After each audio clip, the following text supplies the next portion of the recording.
Eli arrived in Bighorn Flats, Wyoming, on a Tuesday. The stagecoach spat him out into a cloud of alkali dust that choked him and settled like fine gray flour on the shoulders of his only suit. He stood for a moment, carpetbag in hand, feeling the wind push against him. It was a wind that had not stopped blowing for 1,000 miles, and it carried the scent of pine and horse manure, and something ancient and cold. The town was little more than a single muddy street carved into the vast, brown landscape. False-fronted buildings of raw lumber stood shoulder to shoulder. A saloon, a land office, a livery, and Mortimer's general store. Horses lined the hitching posts, their tails switching at flies, their heads low. Men in dusty hats watched him from the shade of the saloon's porch, their faces hard and unreadable. Eli looked down. He always looked down. It was easier to count the cracks in the boardwalk than to meet a stranger's gaze. He felt the familiar pull in his left leg as he put weight on it. The club foot, the mark of his shame, made his gait a clumsy rhythm of step and drag. Step and drag. Mr. Mortimer. A thin man with a stained waistcoat and a perpetually worried expression, had hired him by letter. He needed a clerk who could read and write and cipher, and who would work for $12 a month plus a room above the store. Eli was desperate.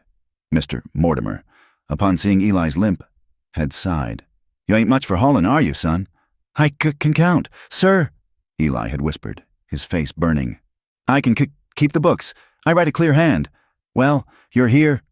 Mortimer had handed him an apron. "Sweep the floor. And the dust. God almighty, the dust." Eli's life settled into a routine of quiet dread. He woke before dawn.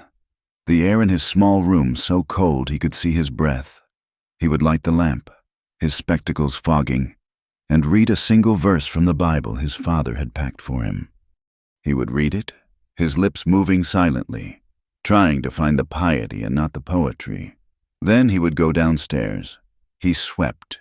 He dusted cans of peaches and tins of coffee. He sorted mail.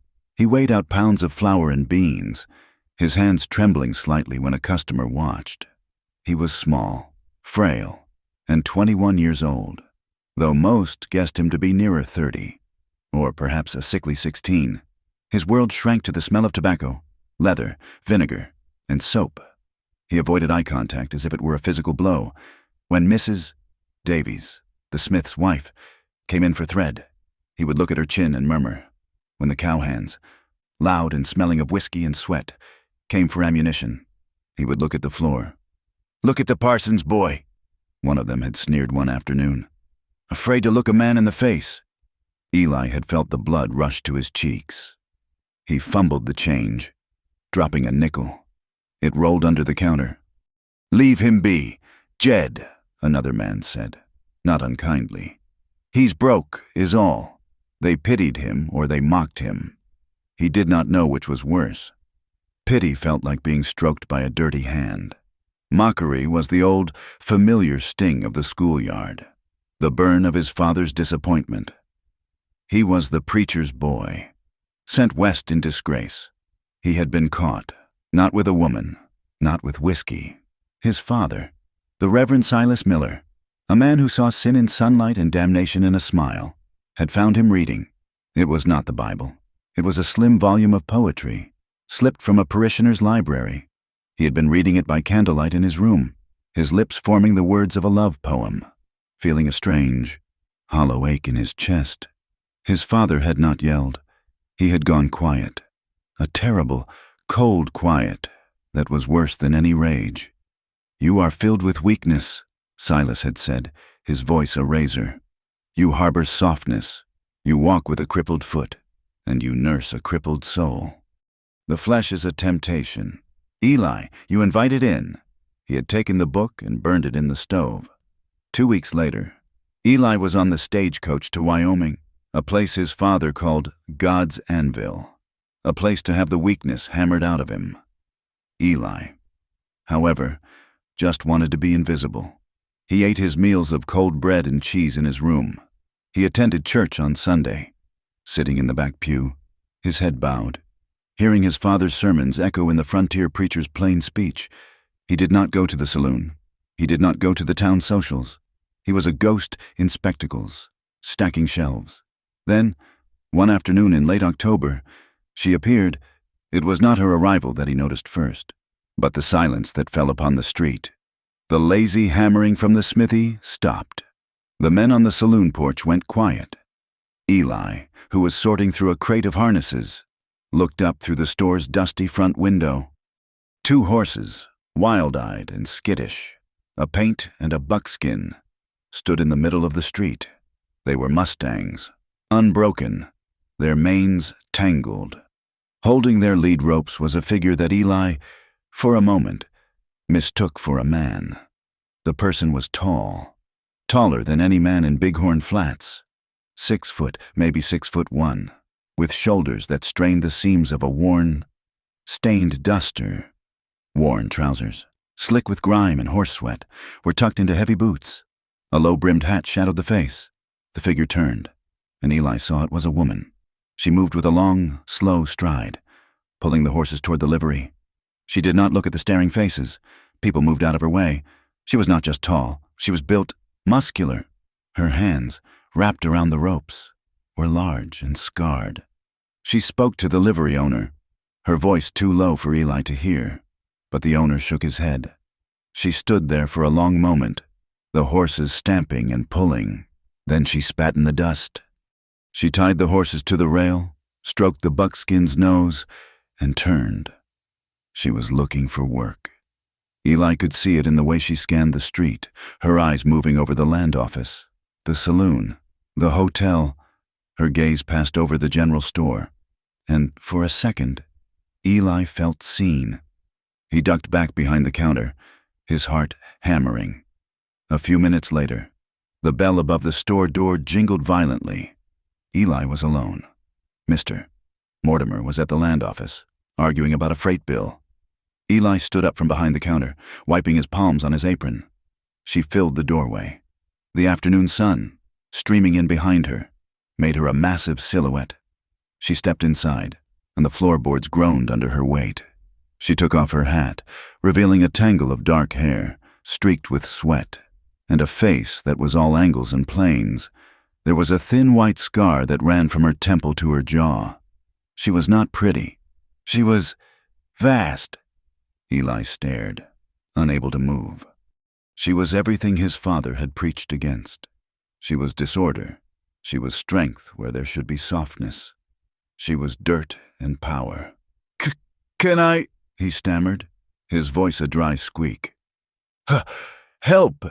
He backed away, his weak foot catching on the leg of a display table. He stumbled backward into a shelf of canned goods, a single glass jar of pickled peaches, stacked in a pyramid, wobbled. Eli lunged for it, his hands clumsy. He missed. The jar smashed on the floorboards, a spray of glass and sticky yellow syrup. Eli froze. The smell of vinegar and cinnamon filled the air. He felt a heat so profound it threatened to stop his heart. He was going to be sick. He was clumsy. He was weak. He was a fool. I'm... He dropped to his knees, grabbing at the large pieces of glass, heedless of the edges. He cut his finger, a bright bead of blood welling up, but he barely noticed. The woman just watched him. She did not laugh. She did not sigh in annoyance. She just stood there, her presence sucking the air from the room. Finally, she spoke. Her voice was low, rough, like gravel dredged from a riverbed. Saddle soap. Eli looked up, confused. He was kneeling in syrup, his hand bleeding. What? Saddle soap, she repeated, patience in her voice, but no kindness, just a flat statement of need. Oh, yes, aisle 3, he pointed, his hand shaking. By the ropes. She did not wait for him to get up. She walked past him, her heavy boots sticking slightly in the spilled syrup. Eli watched her go. She found the tin of soap, came back to the counter, and placed a silver dollar on the wood. It was worn smooth. The change! Eli struggled to his feet, his leg aching. The jar was 10 cents. But she was already walking out. She did not look back. The bell jingled. The door closed. Eli was left alone, shaking, his hand bleeding, the smell of vinegar burning his nose. He had never felt so small. The rumors started before sundown. Eli heard them as he swept up the glass, his hands still trembling. "Did you see the size of it?" said a rancher, buying tobacco. "They say she's half Indian, half grizzly." "I heard she killed a man in Laramie," his friend muttered. "Broke his back with her bare hands. Mortimer ought not to let that in the store. It ain't decent." The children, cruel in the way only children can be, found a name for her. As she walked her horses to the creek, they darted from behind a rain barrel, yelling in a high sing-song, man, woman, too big to be a bride." She did not turn her head. She just kept walking. Eli learned her name was Sadie. She had gotten work, not at the livery, but mending fences for old man Hemphill, who owned the ranch bordering the town. She was not welcome at the hotel, and the boarding house matron had taken one look at her and slammed the door. She was sleeping in Hemphill's barn. From the store window, Eli watched her. He had a clear view of the north pasture where she worked. She worked like a machine. She did not rest. She dug post holes in the hard, dry ground. She lifted beams that Eli knew took 2, sometimes 3, men to carry. She would stop, wipe her face on her sleeve, drink from a canteen, and begin again. She never spoke to anyone. No one spoke to her. She was an island of solitary, muscular effort.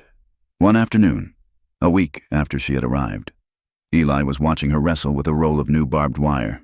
It was tangled, stubborn. He saw her brace her boot against a post and pull, her muscles bunching under her shirt. The wire snapped free suddenly. He saw her flinch. She dropped the wire. She stood very still for a moment, looking at her hand. Even from this distance, Eli could see the dark stain spreading. She had cut herself, badly. Sadie looked at the cut. She looked back toward the town. Then she deliberately wrapped her bandana around the wound, picked up the wire, and went back to work. She worked for another hour, the sky turning purple with dusk, before she finally walked off the field, her left hand held stiffly at her side. Eli was stacking the last of the flour sacks when the bell jingled. It was her. She looked exhausted. There was grime on her face, and her shirt was dark with sweat. She walked to the counter and put down a can of beans and a pouch of tobacco. Her left hand, wrapped in the filthy, blood-soaked bandana, she kept at her side. Eli looked at the hand. The cloth was dripping. A small, dark puddle was forming on the floor. He was terrified, but the sight of the blood, and the memory of her working for an hour while bleeding, stirred something else in him. Something beneath the fear. That's a bad cut, ma'am," he said. His voice was barely a whisper. Sadie glanced at her hand as if just remembering it. She shrugged, her massive shoulders lifting. "It'll heal. It'll fester," Eli said, surprising himself. "With the rust and the dirt, you have to clean it." She looked at him. Her eyes were brown, with flecks of green, and they were as tired as the hills. "You a doctor?" No." His heart was pounding. He could feel the stutter fighting to take over his throat. "But my mother, she was sick a long time. I used to help with bandages." He made a decision. It felt like stepping off a cliff. He ducked under the counter, his hands searching. He found the brown bottle of carbolic acid and a roll of clean cotton bandages. He grabbed a clean rag from a bundle. He stood up. She was watching him, her expression unreadable. Please," Eli said, holding out the bottle. "Let me. It won't cost nothing." Sadie stared at the bottle, then at his face. He was sure she would laugh, or shove him aside and leave. He saw her jaw tighten. She seemed to be having an argument with herself. Slowly, deliberately. She put her left hand on the counter. "Go on, then," she grunted. Eli's hands were shaking so badly he could barely untie the knot on the bandana. It was caked with drying blood and dirt. He finally pulled it free, and he had to stop himself from gasping. The cut was long, from the heel of her palm almost to her wrist. It gaped open, the edges raw, It was filled with dirt, rust flakes from the wire, and tiny splinters of wood from the fence post. This is going to hurt," he whispered. "Just do it." He poured the carbolic directly into the wound. Sadie hissed, a sharp intake of breath. Her entire body went rigid. Her free hand clenched into a fist so tight the knuckles went white, but she did not pull away. Eli, his spectacles sliding down his nose, leaned closer. "I have to get the dirt out." He took the rag and, his stomach churning, began to dab at the cut, cleaning the edges. He was terrified, but a strange focus settled over him. He was no longer the store clerk. He was just a pair of hands, doing a job that needed doing. "Hold still." He found tweezers under the counter. He pushed his spectacles back up. He leaned in, his face close to her hand, and began to pick out the splinters, one by one. She flinched at every touch, a small, sharp movement, but she held steady. He worked for 5 minutes. The store was utterly silent, save for the ticking of the wall clock and the sharp click of the tweezers. He was concentrating so hard, he forgot to be afraid of her. He forgot her size. He forgot the rumors. He was just focused on the wound, on the skin, on the blood. When he was done, he poured a little more carbolic to wash it clean. He took the clean cotton and began to wrap her hand. His fingers brushed her calloused skin, which felt rough as wood but warm. He wrapped it tightly, neatly, the way his mother had taught him. He tied the knot. He finished. He looked at his work. The white bandage was stark against her brown, dirty skin. There," he said. He finally looked up. She was staring at him, not at his hands, but at his face. Her gaze was level, intense, and it pinned him. He realized he was looking right back at her. He was meeting her eyes. He had not stuttered. He pulled back, his face instantly hot with a blush.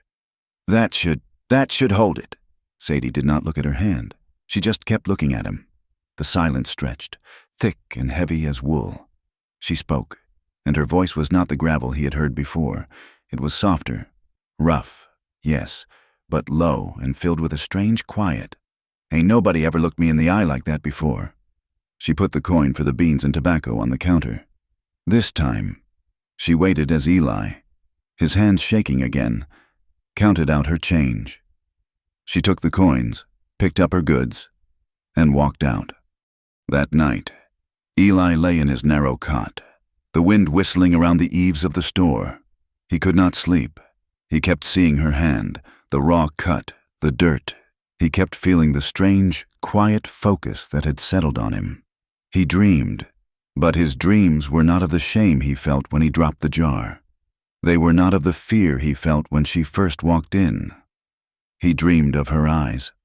He dreamed of the silence in the store, of the steady way she had watched him, unflinching as he cleaned her wound.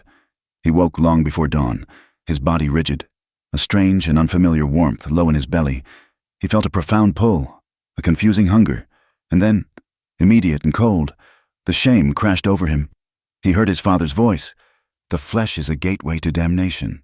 You harbor softness." He had looked at a woman who was unnatural, a brute, a creature of dirt and strength, and he had not felt repulsion. He had felt something else. He got out of bed, his limp heavy in the darkness, and splashed icy water on his face from the basin. He was weak. He was a sinner. He was just like his father said. Miles away, in the cold darkness of Hemphill's barn, Sadie sat leaned against a bale of hay. The horses stamped and snorted in their stalls. She opened the can of beans with her knife and ate them cold, using the knife as a spoon. She stopped, the can halfway to her mouth. She looked down at her bandaged hand. The white cotton was clean under the moonlight streaming through the hayloft door. It did not throb as much. She looked out toward the town. The saloon was still bright, spilling yellow light and the sound of a tinny piano onto the street. From the hotel, a man and a woman walked out, arm in arm. The woman laughed, a high, bright sound, and leaned her head on the man's shoulder. Sadie looked away. She looked at her boots. She looked at the horse in the nearest stall. "I ain't made for softness," she muttered to the horse. The horse just blinked, chewing hay. Sadie finished her beans, wiped the knife on her trousers, and closed her eyes, trying to find sleep. The bandage Eli had tied was stiff with dried blood, but the cut beneath was clean.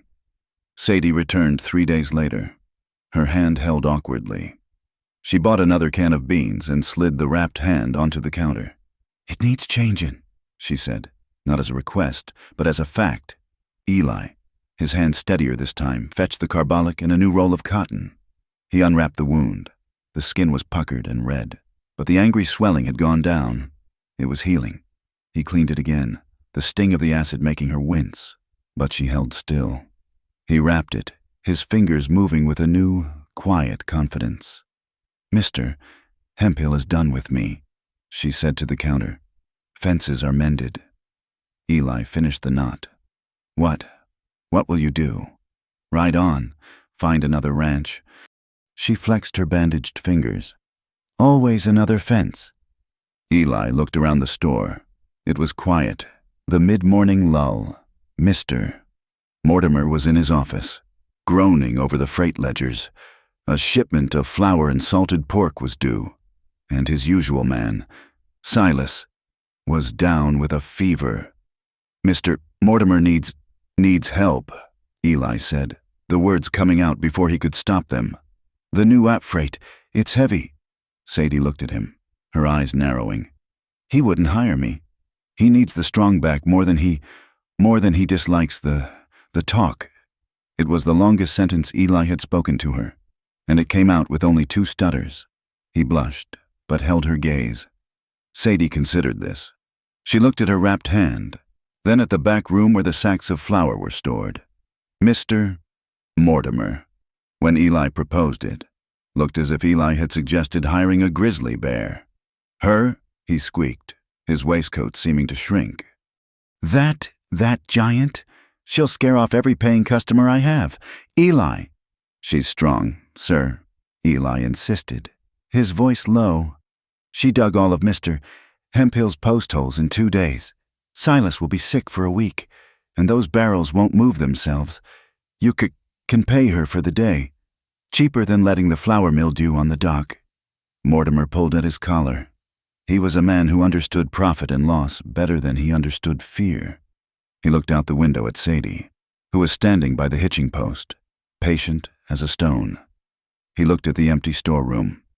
10 cents an hour, he muttered. "And she uses the back door. And she don't talk to the clientele. God help me." Sadie's employment at Mortimer's general store began that afternoon. She did not use the back door. She walked in the front, and the 2 ladies examining bolts of calico took one look at her, gathered their skirts, and fled. Mortimer closed his eyes and looked, for a moment, like he might weep. But when the freight wagon arrived, Mortimer's expression changed. The driver, a barrel-chested man named Al, dropped a 100-pound sack of flour onto the dock with a grunt. Sadie walked up, lifted a sack onto her right shoulder, and grabbed another with her left arm. She carried them both into the storeroom as if they were feed bags. Al, the driver, stared, his mouth open. She made the trip 4 times, clearing the wagon in 10 minutes, a job that usually took Al and Silas the better part of an hour. Mortimer stopped wringing his hands. He started calculating. Her work became part-time, but regular. She came in 3 days a week, during the busy freight hours, to unload wagons and stock the high shelves. Her presence changed the air in the store. Men still came in, but they spoke quieter. The cowhands who used to spit tobacco juice near the stove now took their chews outside. Women, when they came, did their business quickly, their eyes darting toward the tall figure in the back, stacking crates of tinned milk. Sadie rarely spoke. She worked. She was a silent, powerful machine. Eli's world, however, had cracked open. He was no longer the only person in Bighorn Flats who did not fit. He took to bringing her a cup of coffee from the pot-bellied stove in the mid-afternoon. He would carry it to the back room, his hands shaking. Thank you," she would grunt, taking the tin cup from him. Her hands, he saw, were not just scarred, but webbed with old calluses. One day, he found her staring at the wall, "Why'd you do it?" she asked, her voice startling him. Do what? Help me with my hand? Then the job." She turned to him.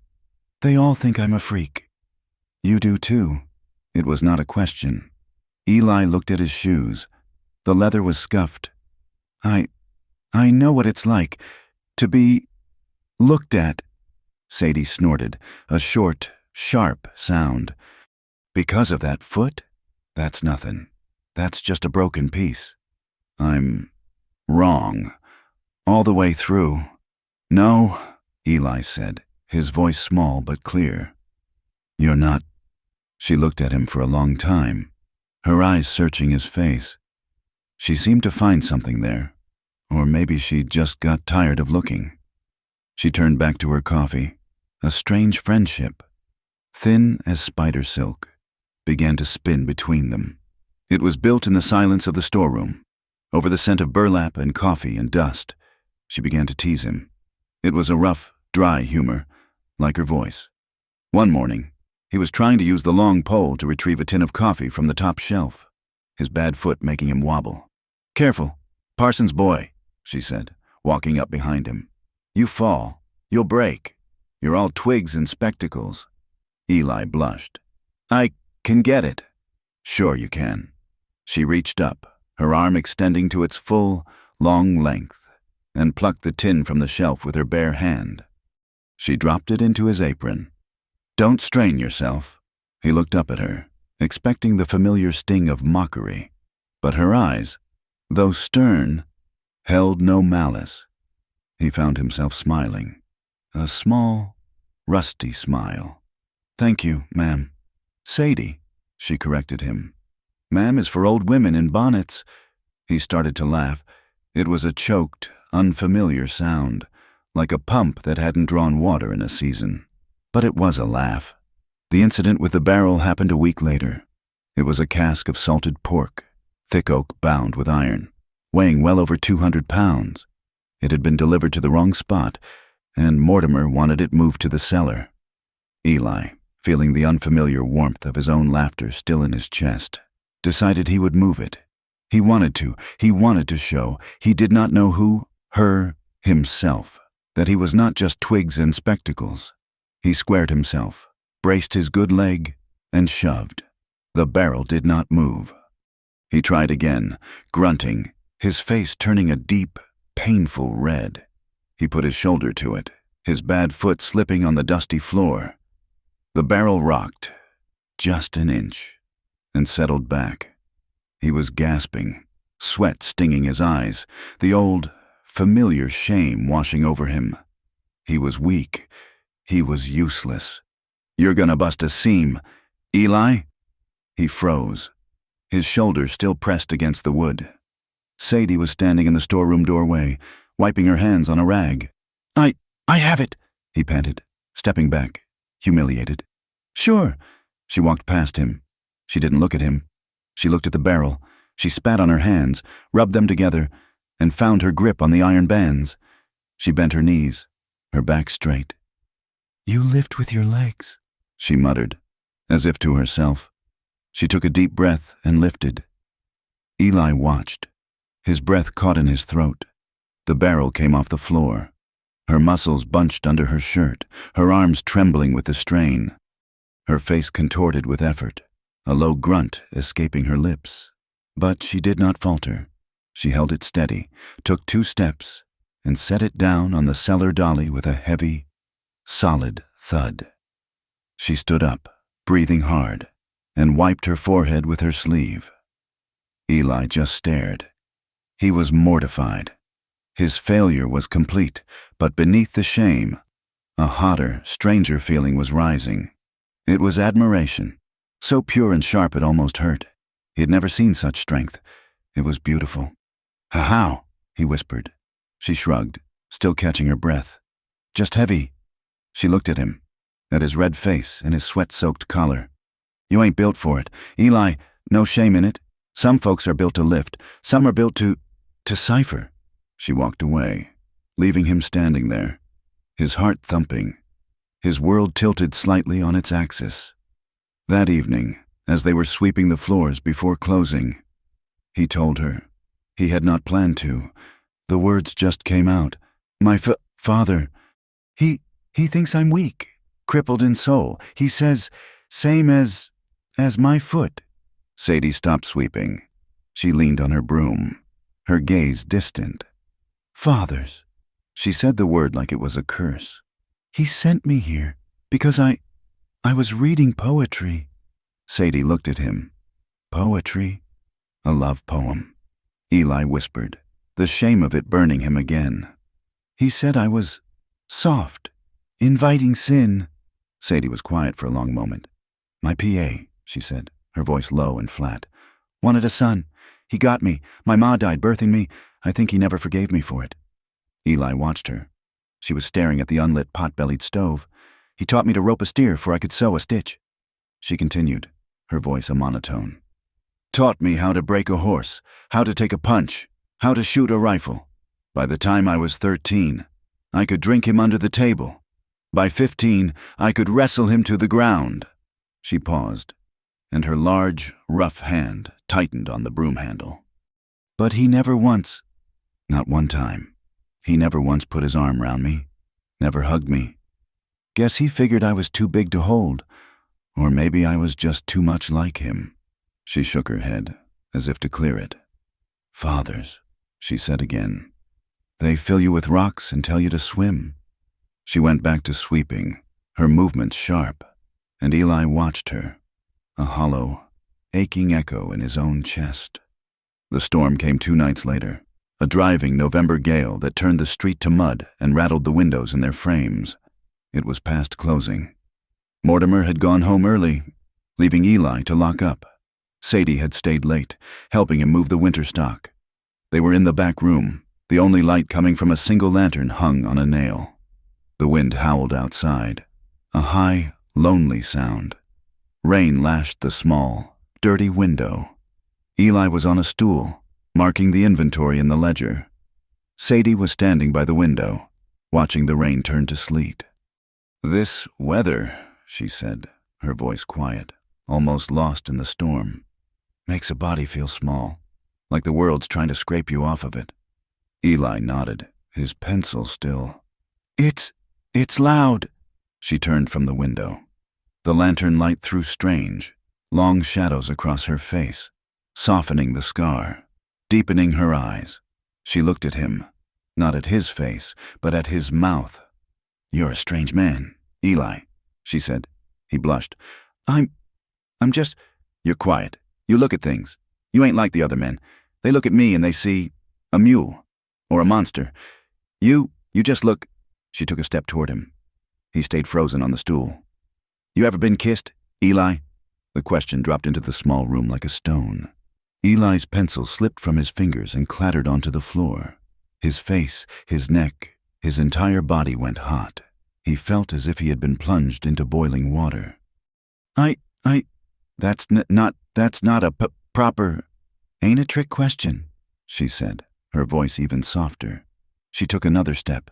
She was close now. He could smell the lye soap from her skin, and leather, and the damp wool of her shirt. Yes or no?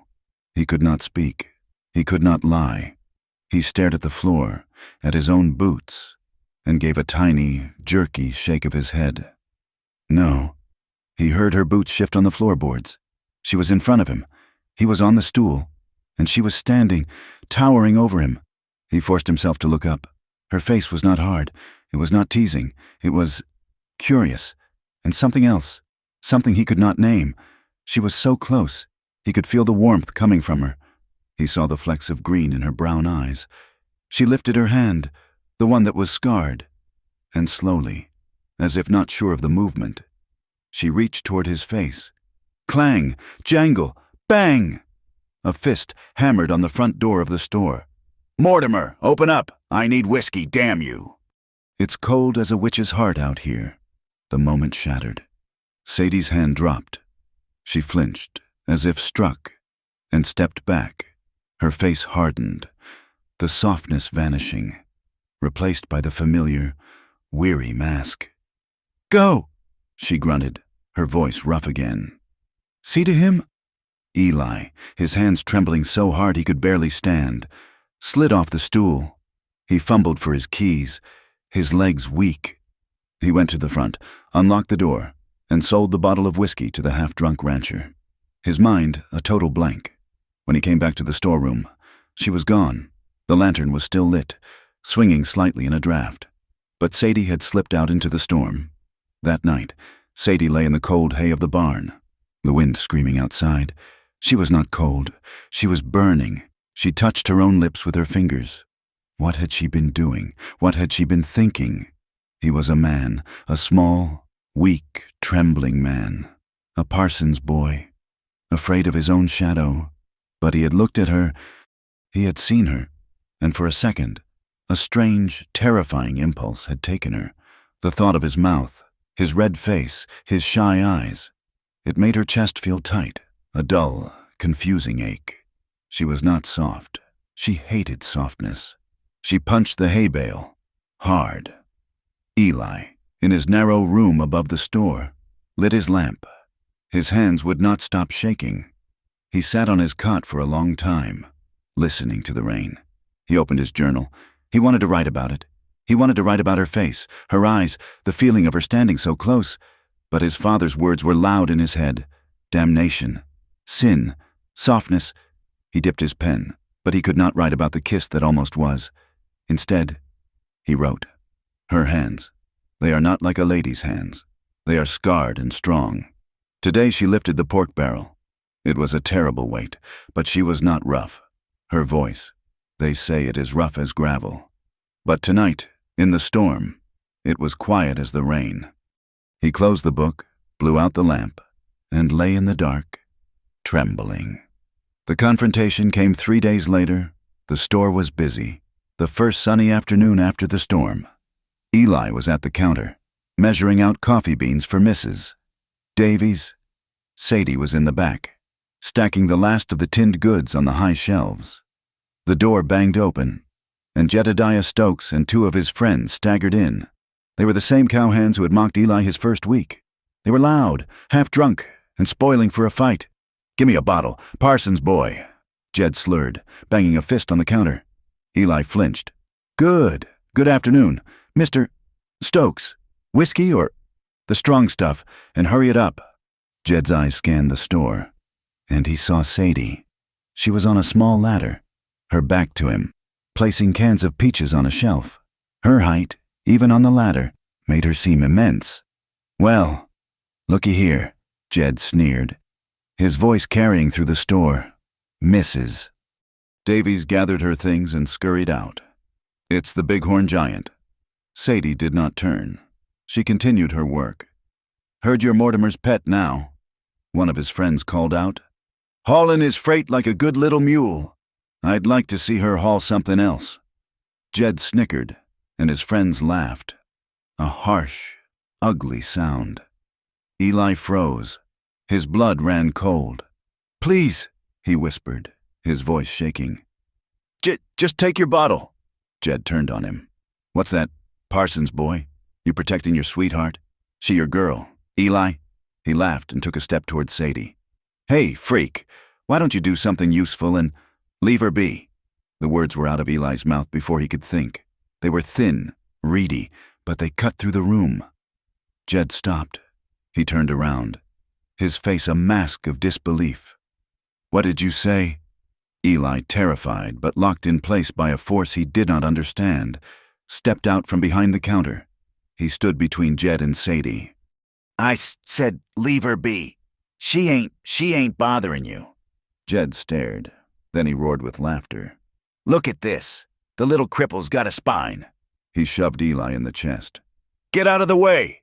Cripple, I'm talking to the thing!" He shoved him again, harder. Eli, unbalanced by his bad foot, stumbled backward. He crashed into a tall, rickety display of cast-iron pots and pans. The entire thing went over with a deafening crash. Eli landed hard on the floorboards. The breath knocked from his lungs. His spectacles flew from his face and skittered under a shelf. The store went utterly, deathly silent. Eli, gasping, on his hands and knees, heard a sound. It was not a yell. It was a low growl, like a wolf's. He fumbled for his glasses, his vision blurry. He saw Sadie. She had stepped off the ladder. She had risen to her full height, her hands clenched at her sides. Her face was a mask of cold, controlled, terrible fury. "You shouldn't have done that," she said. Her voice was deadly quiet. Jed, still drunk, puffed out his chest, but his smile faltered. "Or what? You bit—" He never finished the word. Sadie moved. She was not a clumsy giant. She was fast, like a panther. She did not punch him. She grabbed the front of Jed's thick canvas jacket with one hand, bunched the material in her fist, and lifted him. Jed's boots left the floor. His eyes went wide with shock. With a single, powerful grunt, Sadie threw him. Jed flew backward, not stumbling, but airborne. He crashed directly into the tall, neatly stacked pyramid of canned goods, the very shelves Sadie had been stocking. The structure collapsed. Jed disappeared under an avalanche of tinned peaches, beans, and corn. He landed in a heap, groaning, a stream of peach syrup spreading across the floor. His two friends stood frozen, their face chalk white. Sadie took one step toward them, her hands still clenched. They turned and bolted from the store as if the devil himself were after them. The aftermath was swift. Mr. Mortimer ran out of his office, his face ashen. Sheriff Hart, a weary man with a drooping mustache, arrived moments later, drawn by the crash. "She's a menace! A danger!" Mortimer shrieked, pointing at the sticky, groaning pile of man and cans. "Look at my store! Look at it!" The sheriff looked at Jed, who was being helped up, his arm hanging at a strange angle. He looked at the ruined shelves. He looked at Eli, who had found his spectacles. One lens was cracked down the middle and was getting to his feet, his lips split and bleeding. Finally, he looked at Sadie. She was standing perfectly still, breathing evenly, her face calm and cold. "Sadie," the sheriff said, his voice heavy. "You can't be doing this. I don't care what he said. You can't be throwing men through my town. This is your one and only warning. Next time, it's the cell. You understand me?" Sadie just nodded once, her eyes flat and empty. The sheriff and Mortimer dragged the moaning, syrupy cowhand out of the store, the street filled with curious onlookers. Eli and Sadie were left alone in the wreckage. The store was a disaster. The air smelled of vinegar, tin, and sweet syrup. Eli, his hands shaking, put on his cracked spectacles. The world was now split in two. He walked over to her. He had to crane his neck to look up at her. He was bruised. His leg ached from the fall. His lip was bleeding. "Thank you," he whispered. Sadie looked down at him. The cold fury was gone from her eyes. It was replaced by something old and deep and terribly weary. She reached out. Her large, rough hand, the one he had bandaged, came up. He thought she might pat his shoulder. Instead, her fingers, surprisingly gentle, brushed his cheek. She did not touch his cut lip, but her thumb grazed his jawline, a touch so light it was barely there. "Nobody's ever stood up for me before," she said. Her voice was rough, and for a fleeting second, Eli thought it cracked, but then she blinked. The moment passed. She dropped her hand, turned away from him, and picked up a fallen broom from the aisle. "Best clean this up," she grunted, her back to him. "Mortimer'll take it from your pay." The day Sadie threw Jedediah Stokes through the tinned goods shelf was the last day anyone in Bighorn Flats pretended to be civil. Before, she had been a curiosity, a whispered rumor. Now, she was a monster. The story, told and retold in the saloon and over clotheslines, grew with every telling. She hadn't just thrown him, she had lifted him 6 feet in the air with one hand. She hadn't just broken his arm, she had nearly twisted it from his socket. The town did not just turn on Sadie, it turned on Eli. He was her defender, her something. The word they used was puppet. He felt the change when he went to Sunday service, as he always did. His lip was still swollen, the crack in his spectacles mended with a clumsy dab of pine resin. He sat in his usual spot, the back pew, but the space around him, usually filled by families with small children, remained empty. He was an island. The whispers were not about him this time, but they were for him. He heard Mrs. Davies hiss to her husband. "He sits in the Lord's house, marked by her violence." After the sermon, a sermon on the wickedness that wears familiar flesh. The preacher's wife, Mrs. Gable, a stern woman with a face like dried leather, waylaid him at the door. "Mr. Miller," she said, her voice low and sharp. "My husband and I are concerned, deeply concerned." "Ma'am," Eli looked at his shoes, "we know of your father, a good man, a godly man. He sent you here to be strengthened, to be hardened against temptation." She paused, letting the implication hang in the air. "This creature, this woman, she is a force of chaos. She is an unnatural thing. The town is afraid, and you, Eli, you are stained by her. She was defending me," Eli whispered, his face burning. "She broke a man's arm, Mr. Miller. There is no defense for that. You are walking a dark path. The congregation prays for your soul, but we must insist you stay away from her, for your own good, and for the peace of this town." He limped away from the church, the familiar shame of his father's sermons twisting in his gut. But this time, it was different. It was mixed with a low, burning anger. They hadn't seen Jed's face. They hadn't heard what he said. The hostility was not just in whispers. It was plain as day. Sadie still had work at the store, but Mr. Mortimer had cut her hours to almost nothing, just an hour or two in the early morning, handling freight before the customers arrived. He docked her pay, and Eli's, for the damages to the shelves. Eli did not care about the money. One afternoon, Sadie went to the smithy. The buckle on her duster had broken. Eli watched from the store window as she approached Mr. Davies. He saw Davies shake his head, his arms crossed. He saw Sadie say something, holding out the metal buckle. Davies pointed a finger, not at her, but at the street, telling her to leave. She came back to the store, her face set like cold iron. He wouldn't help?" Eli asked, his voice low. Sadie went to the storeroom, her sanctuary, and began to stack crates with a controlled, quiet violence. "He said he doesn't serve my kind." "What kind?" She slammed a crate of lye soap onto a shelf. "The kind that scares his wife, the kind that don't know its place." She stood still for a long time, her back to him, staring at the raw lumber of the wall. Eli, cleaning his cracked spectacles, a task he now did a dozen times a day, just waited. "Wherever I go." "Eli," she said, her voice a low, rough rumble. "I'm wrong. If I'm quiet, I'm strange. If I work like a man, I'm a mule. If I fight, I'm a brute. There ain't no place for me to just be." "I know," he whispered. And he did. He, with his limping foot and his stuttering tongue, knew exactly what it felt like to be wrong. The tension stretched for 3 more days. The air in Bighorn Flats was thick and sour. Eli felt the stares every time he stepped outside. He was the freak's pet.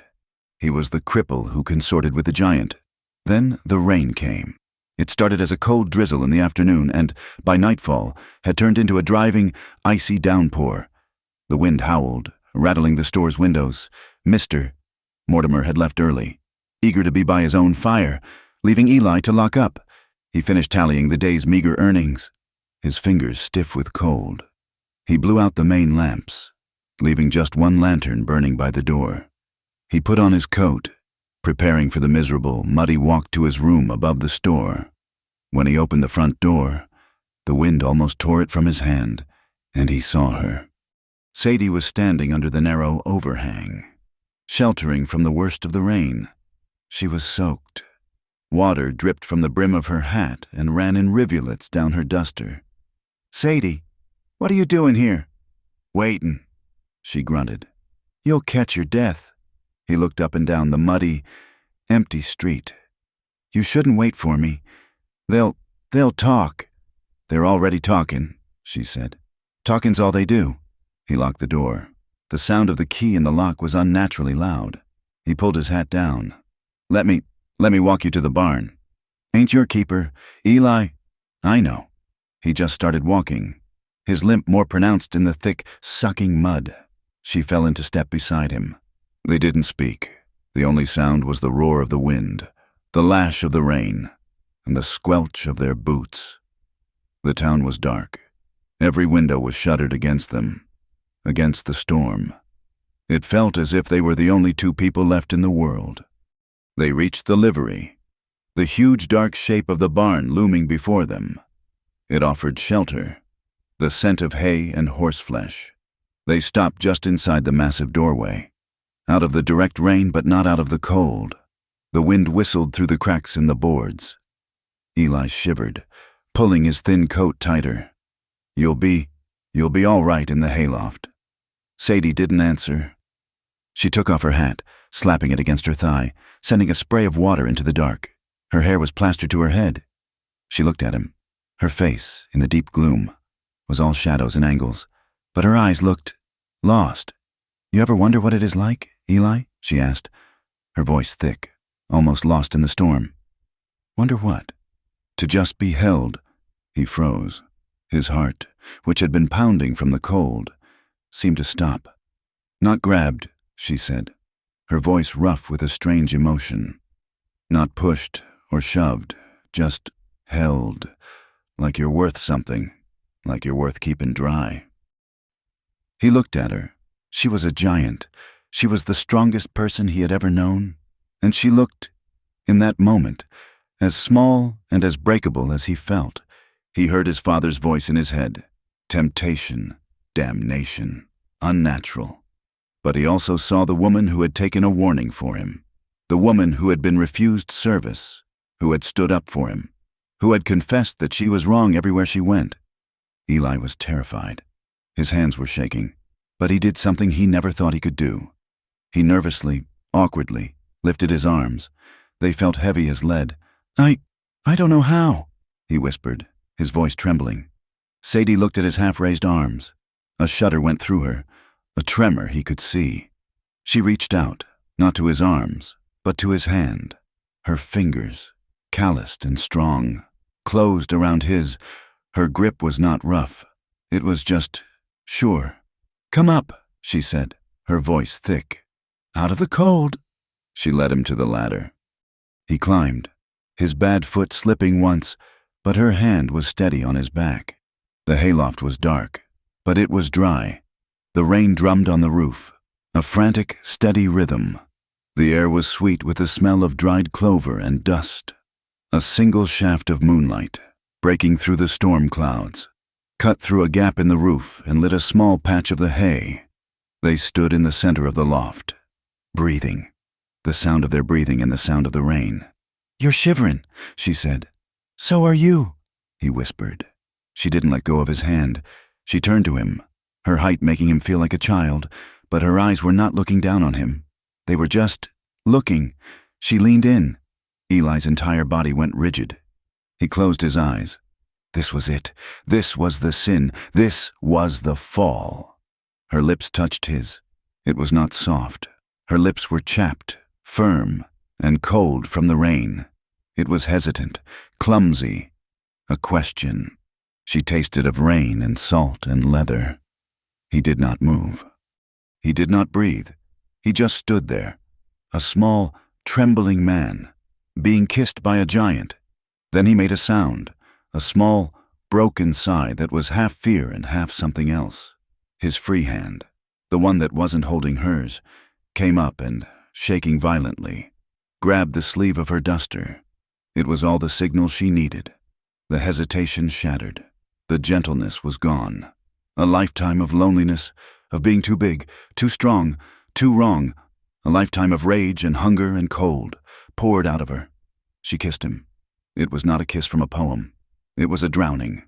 Her other arm came around him, pulling him against her, and her strength was terrifying. She lifted him slightly, pulling him off balance, his bad foot coming off the floor. His head was spun.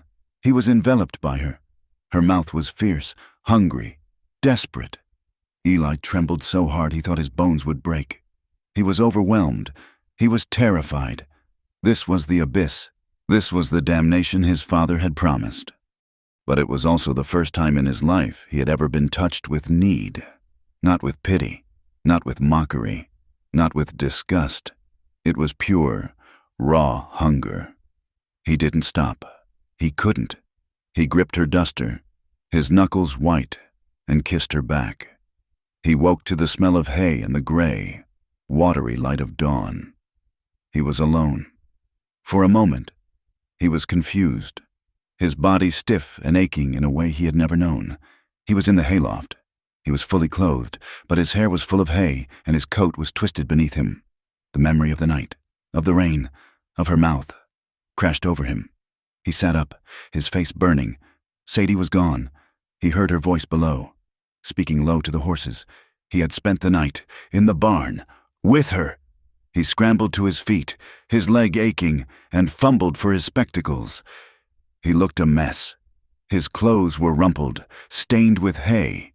He climbed down the ladder, his heart pounding a rhythm of pure, unadulterated panic. Sadie was in a stall, brushing the buckskin.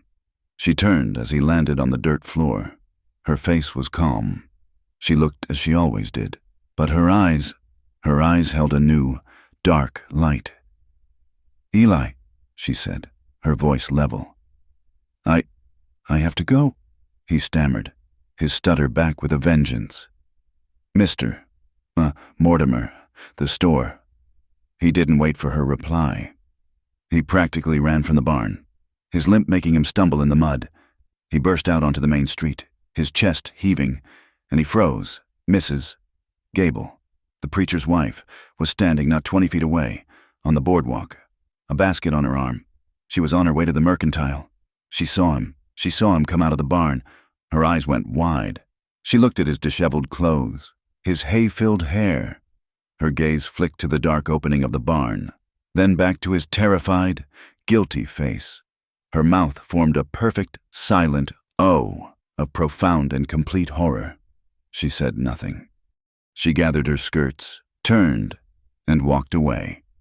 Not toward the store, but toward the parsonage, her back rigid with righteous purpose. By the time Eli unlocked the store, the news was already spreading. He could feel it.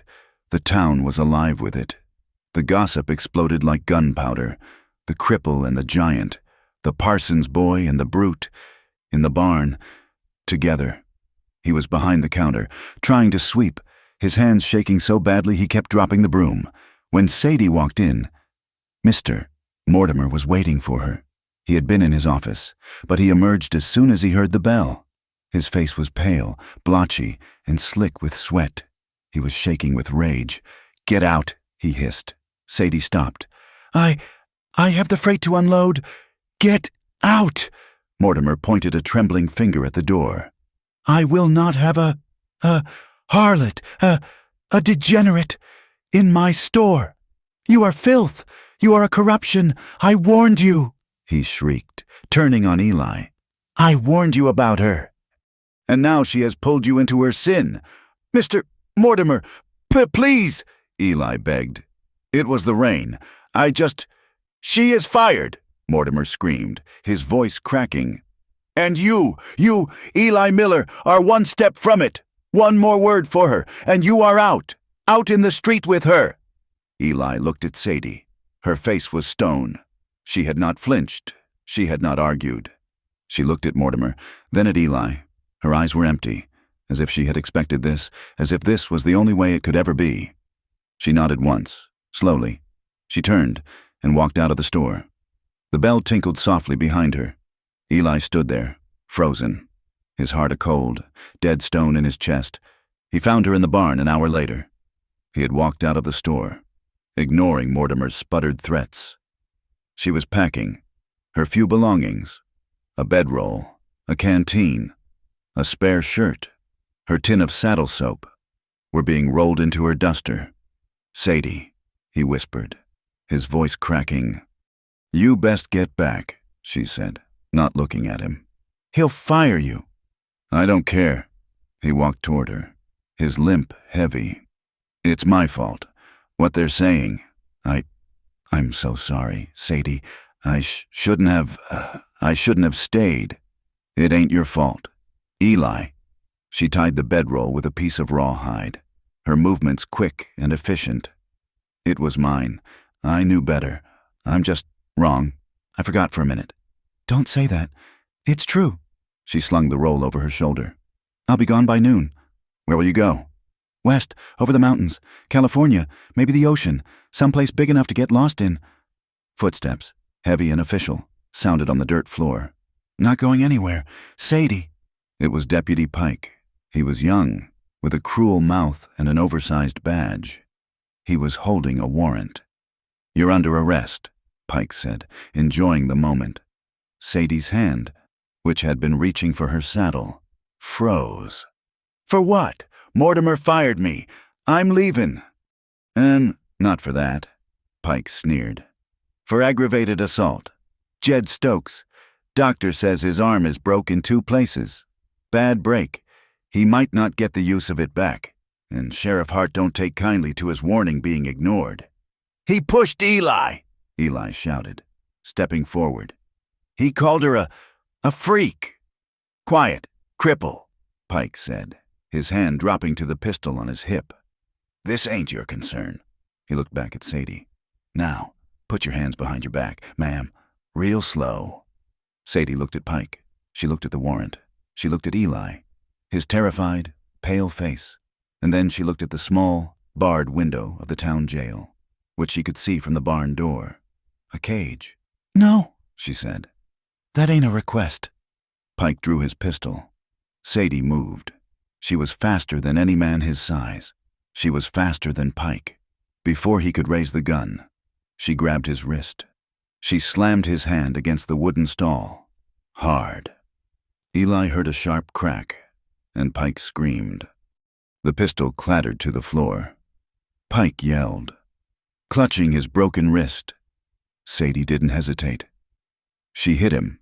It was not a punch, but a flat-handed strike to the chest that sounded like a side of beef hitting a butcher's block.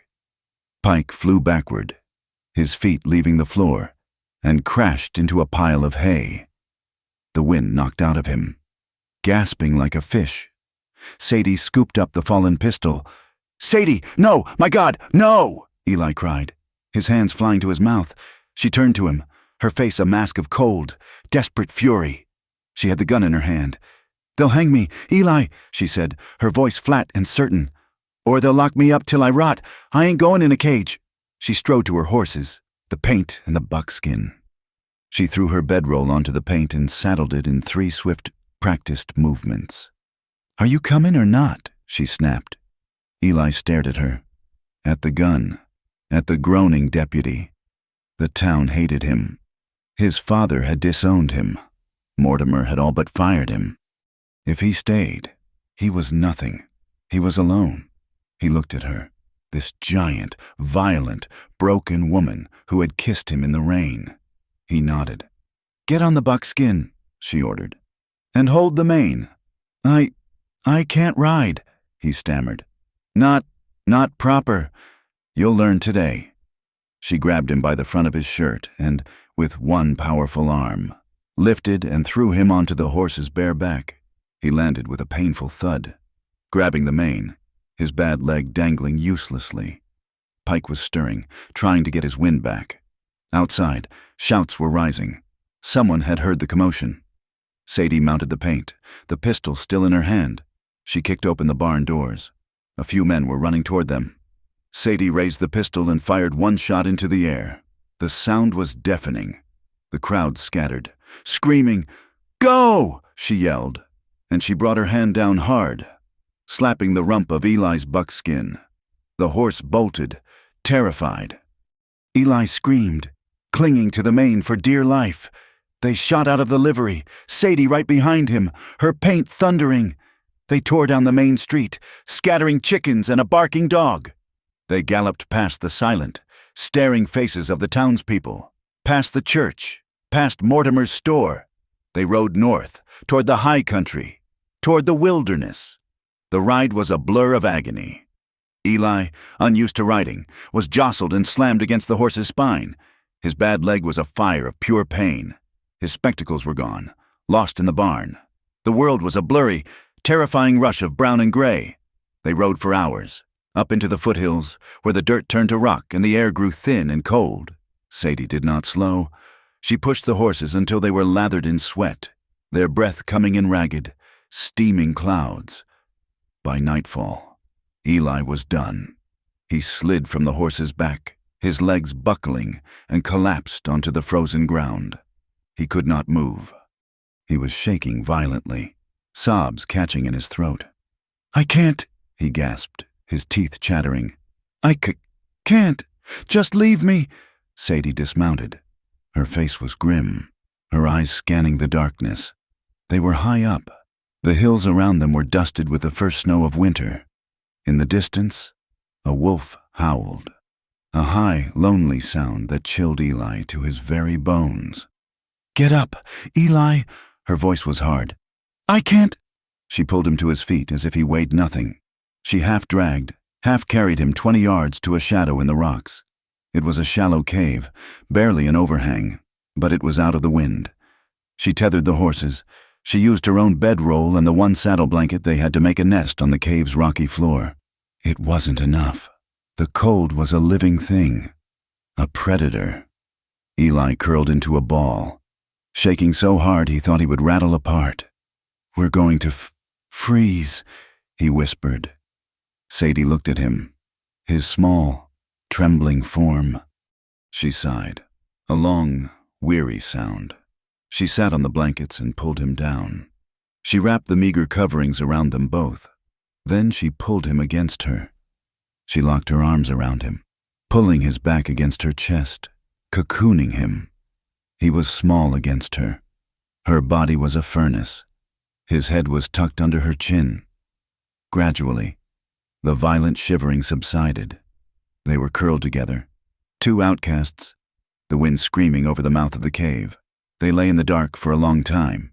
The only sounds were the wind, the stamp of the horses, and the distant wolves. "You shouldn't have come," Eli whispered, his voice muffled against her coat. "They'll hunt you for hitting the deputy, for taking me.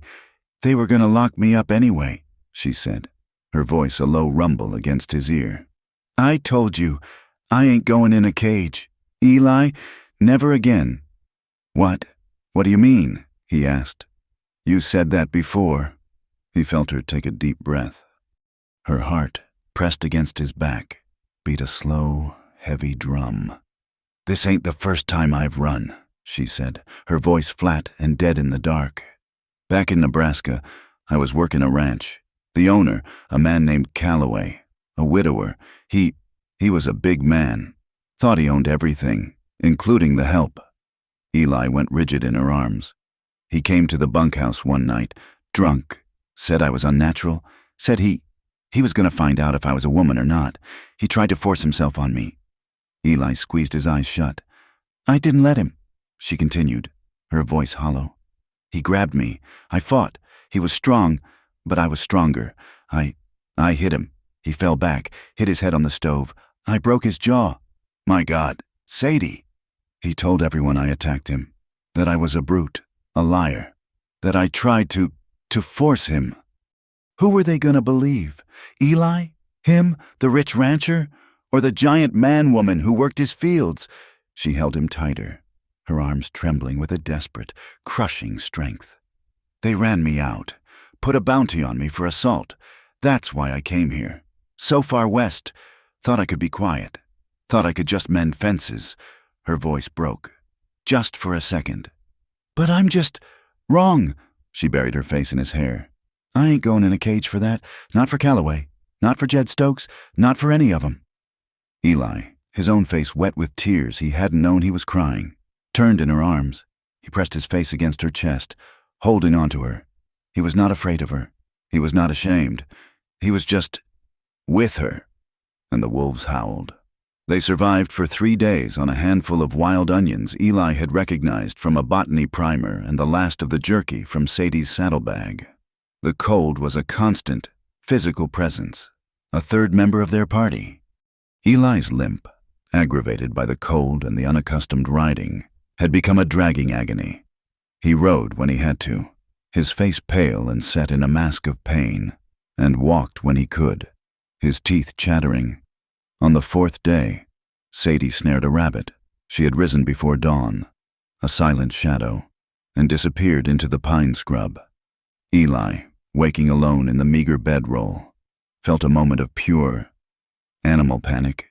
But she returned an hour later, the rabbit hanging limp from her fist. She dispatched and cleaned it with a swift, economical violence that made Eli's stomach turn, but he was too hungry to look away for long.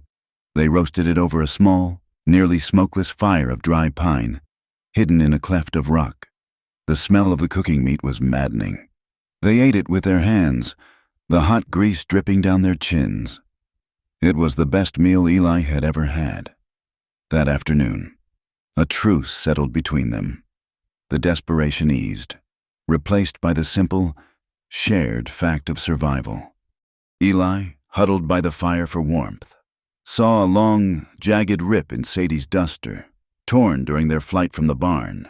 He said nothing, but he limped to the buckskin where she had strapped his small, water-damaged carpet bag. He fumbled inside, his fingers numb, and produced a small tin. Inside was a spool of black thread and 2 sharp needles. His mother, a practical woman before the sickness, had insisted all her children learn to mend. "A stitch in time saves 9, she would murmur, her voice already thin. He sat on a rock and threaded the needle, his hands shaking slightly, but his gaze focused. "Take it off," he said, his voice quiet. Sadie looked at him, then at the needle. She shrugged, her face unreadable, and slipped the heavy, stained duster from her shoulders. She was just in her shirt, and in the thin mountain air. He saw her shiver, but he saw, too, the coiled, bunched muscles of her shoulders and back, a landscape of pure, functional power. He took the coat. He turned it over in his hands, finding the rip, and he began to sew. He worked for nearly an hour. The stitch was small, tight, and perfect. A cross-stitch to bind the heavy canvas, then a double-lock stitch to finish it. He concentrated with the same fierce, quiet focus he had used on her hand in the store. This, at least, he could do. This was not weakness. This was mending. Sadie watched him. She did not speak.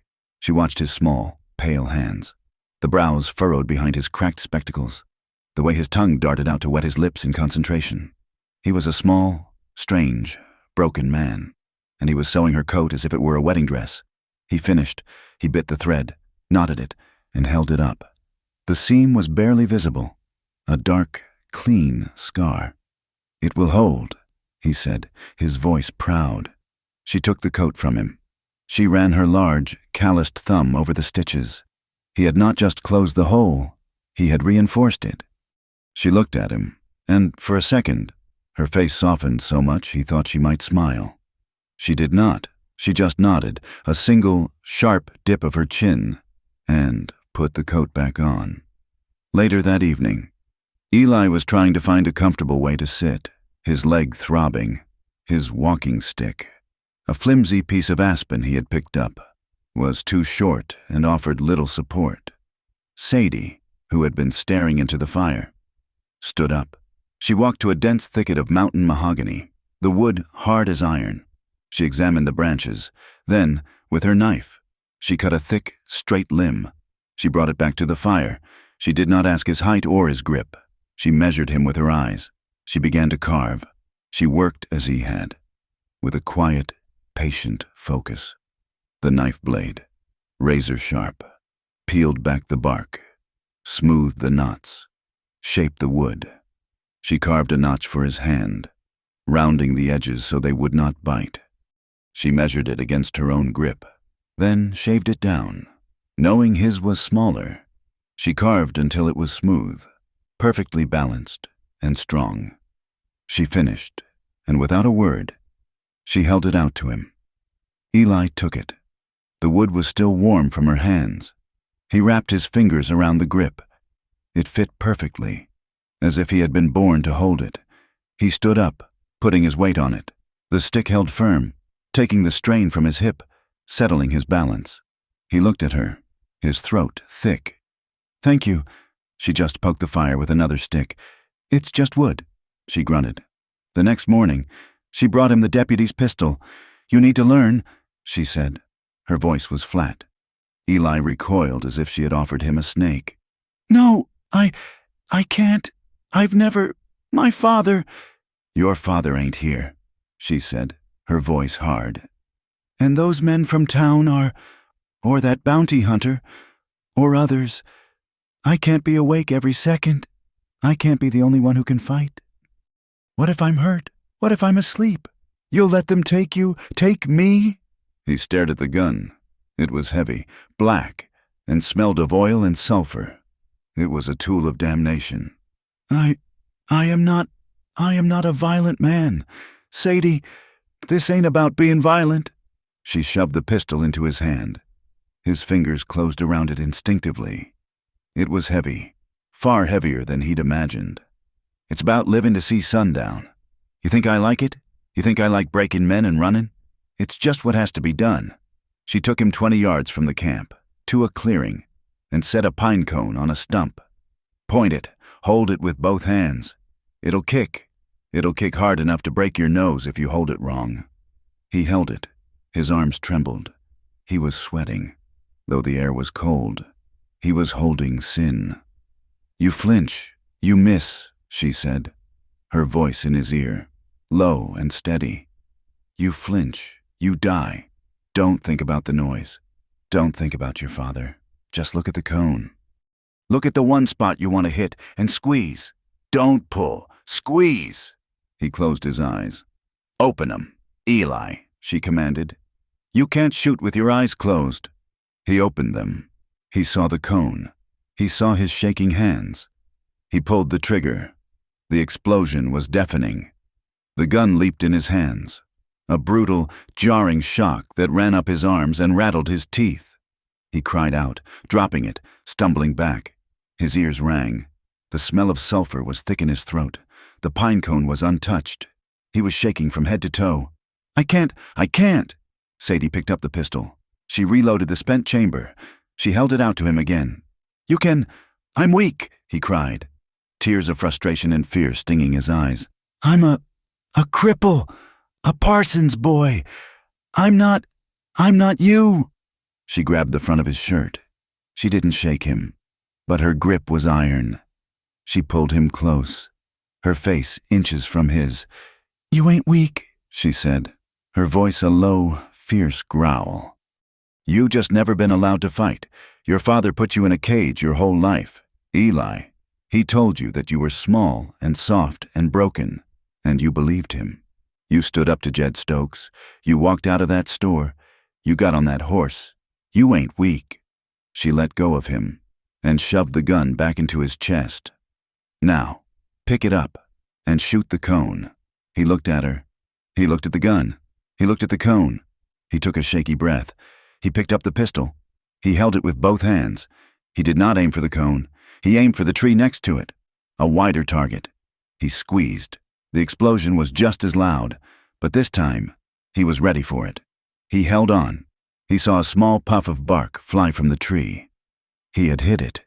He lowered the gun, his arms aching, his heart pounding, but a strange, hot feeling spread through his chest. Sadie nodded. Again, they were filthy. For a week, they had not done more than wipe their faces with handfuls of snow. They smelled of wood smoke, sweat, horse, and fear. They found a stream, a fast, cold ribbon of water running through a narrow canyon, sheltered from the wind.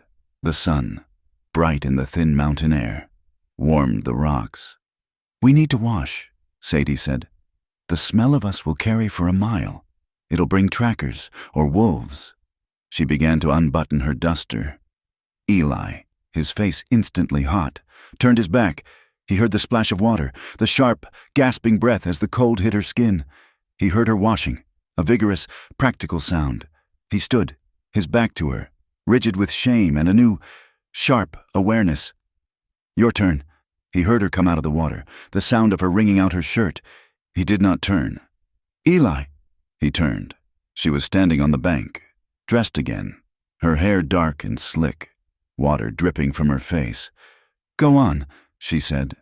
He looked at the water. He looked at her. I'd rather not. We have to, both of us. You go on. I'll wait here." She read the shame on his face. It was as plain as the crack in his glasses. She understood. She did not mock him. She did not command him. She just stood on the bank, her form solid as the rock beside her, and she held out her hand, the same hand he had bandaged, the same hand that had held his in the barn. It was an invitation, a promise of safety. His heart hammered. He looked at her hand, strong and scarred. He looked at her face, her eyes steady.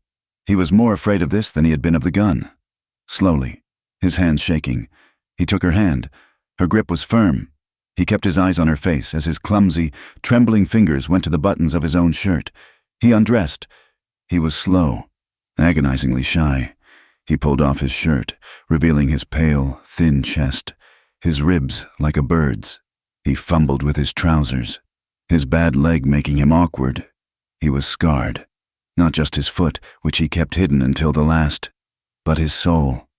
He was ashamed of his weakness, his pale skin, his frail arms. He stood before her in the cold, bright air, naked. He could not look at her.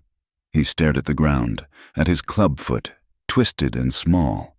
He waited for the laugh, for the pity, for the look of disgust.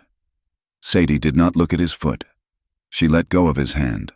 She reached out, her fingers still cold from the stream. She did not touch his face. She did not touch his shoulder. She gently, her touch surprisingly light, laid her palm flat on his chest, right over his heart. He flinched, his breath catching.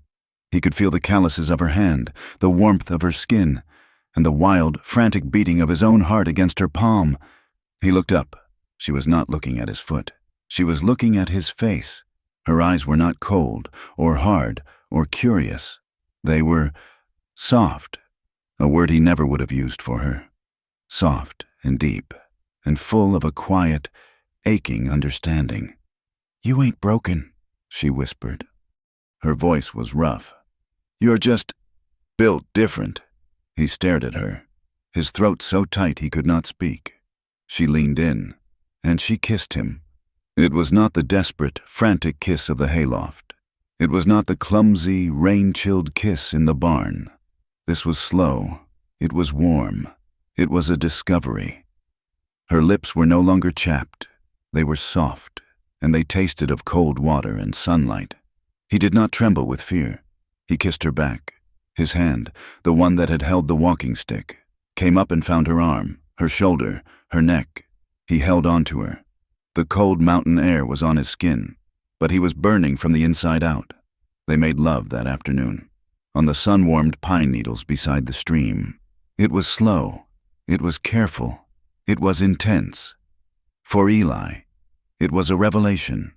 He had been taught that this was an act of filth, a brutish sin his father preached against with spittle on his lips. But this was not filth. This was prayer. Sadie was gentle. Her strength, which he had only ever seen as a weapon, was now a shield. She was in control, but she was not dominant. She was careful. She held him, her large body sheltering his, and she guided him with a patience that shattered him. She, who had never known softness, was teaching it to him. He trembled the whole time, a storm of sensation and emotion. He was releasing a lifetime of shame, of being told his body was wrong, his foot was wrong, his desires were wrong. When it was over, he lay beside her, his face pressed into her shoulder, and he wept. He wept silently, his body shaking with sobs he had held back since he was a child. He was not afraid. He was not ashamed. He was undone. Sadie said nothing. She just held him. She stroked his hair, her rough fingers clumsy but tender. She wiped his tears with her thumb. He finally quieted. He looked up at her, his vision blurry, his heart so full it felt like it would burst from his chest. "You're the only thing that's ever felt good," he whispered, his voice broken. "The only thing, ever." She just kissed his forehead, a long press of her lips, and held him. That night, the world returned. They were asleep, curled in the bedroll together, his stick and her pistol beside them. The fire was down to red, pulsing embers. A single twig snapped in the darkness. Sadie was awake before the sound finished.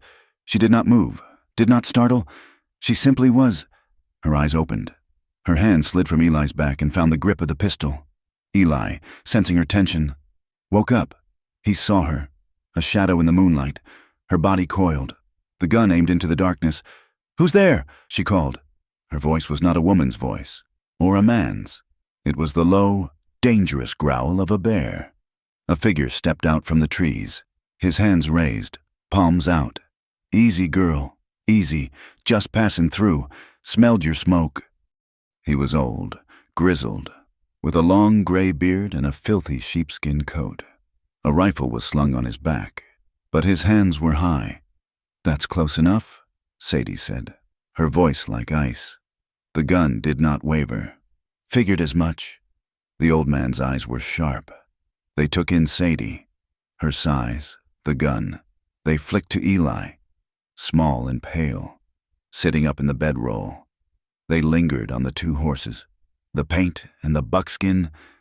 "You're Sadie," the man said. It wasn't a question. "The one from Nebraska, Calloway's woman." "I ain't his woman," she snarled. "Never said you were, just said you were his." The man spat a stream of tobacco juice. "There's still $100 on you for that jaw, and now," he nodded toward the valley they'd come from, "there's another 200 from Bighorn Flats. Assaulting a deputy, kidnapping a preacher's boy." Eli's blood ran cold. Kidnapping. They thought she had taken him. "You're here for the bounty," Sadie said, her voice flat. The old man laughed. A dry, wheezing cackle. "I'm old, girl. I ain't stupid. I'm one man. You're you. And you got that iron in your hand.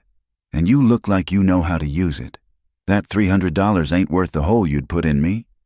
He lowered his hands slowly. "I'm just gonna get on my mule and ride north. I ain't seen you, but word of advice, I'm not the only one looking. That 300 is a lot of money." He tipped his hat, a gesture of strange, professional courtesy, and vanished back into the shadows. They heard him mount, his mule's hooves clicking on the rock, fading into the distance. Sadie did not lower the gun for a long time. She was shaking, but with rage, not fear. "They're hunting us," she whispered. "They'll never stop." Eli, however, felt the fire from the gun lesson. He felt the warmth from her touch. He was not the same man who had fled Bighorn Flats. "Then we go somewhere new," he said, his voice surprisingly steady. "We get lost. We go to a city." "And what?" Sadie finally lowered the pistol, her face bleak in the moonlight. "Me? Get work? People will still stare. They'll still whisper. And in a week, a month, some drunk will say the wrong word. And I'll be me. And we'll run again. There ain't no new for me. Eli." "No," Eli said, his mind racing. He was built to cipher. He was built to read. "We don't run. We fight. We fight my way." She looked at him. "I have a brother," Eli said, the idea forming, sharp and clear. "Thomas. He's in Denver. He's a lawyer. He's not like my father. Sadie. He's a good man. He believes in facts, in the law. The law is for men like Calloway," she spat. "Rich men." "Not Thomas. If I write to him, if I tell him what Calloway did, if I tell him what Jed Stokes did, he'll help us. He can file papers. He can do something." Sadie was silent. She distrusted this. This world of words and paper was not her world. It was a world that had only ever lied about her. "Please," Eli said. He took her hand, the one that wasn't holding the gun. "You taught me how to shoot. You carved me this stick. You held me. Let me do this. Let me try." She looked at their joined hands. She looked at his face, earnest and pleading in the firelight. She was so tired of running. She gave a single, reluctant nod. "All right, Eli, we'll try your way." The plan gave them purpose, but the mountains gave them a prison. The next day, The sky turned a flat, heavy gray, and then the snow began. It was not a gentle snow. It was a blizzard, a howling, blinding wall of white that descended on them, erasing the world. They were high up, exposed. The horses whinnied, turning their backs to the wind. "We'll die out here," Eli yelled over the roar of the wind. Sadie, her face a mask of snow, scanned the terrain. She grabbed the reins. "This way! There's a draw!" She led them, half blind, into a narrow fold in the rock. And there, built into the side of the hill, was a miracle. An old, abandoned line shack, used by ranchers during summer roundup.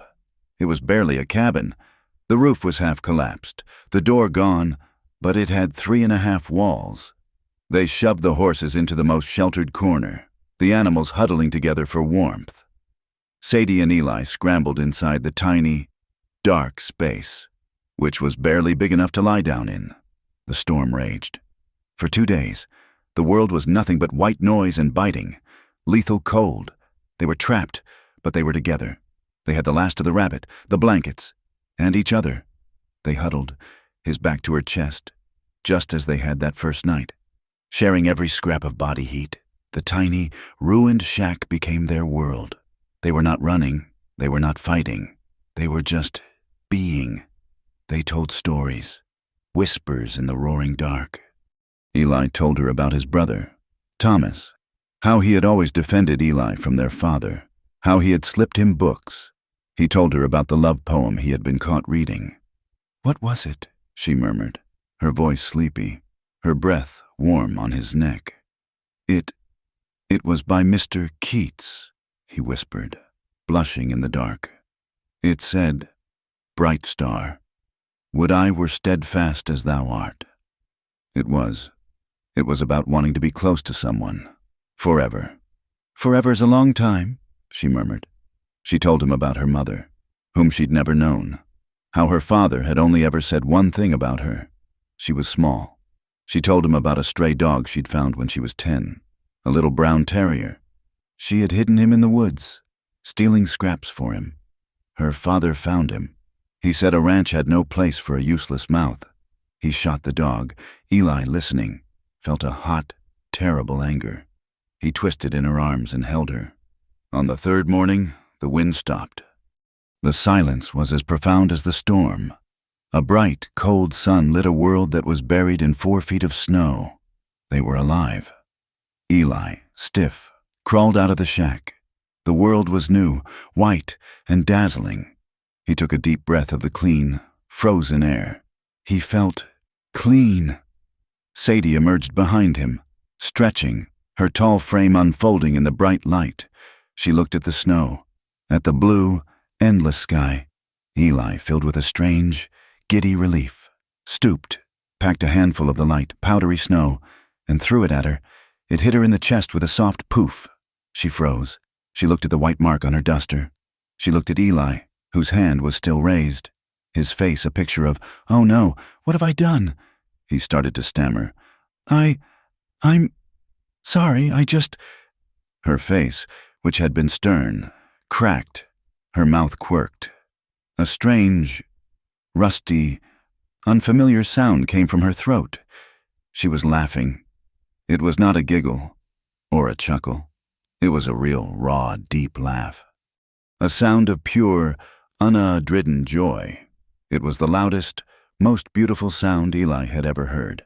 She scooped up a massive handful of snow, her hand the size of a shovel, and dumped it squarely on top of his head.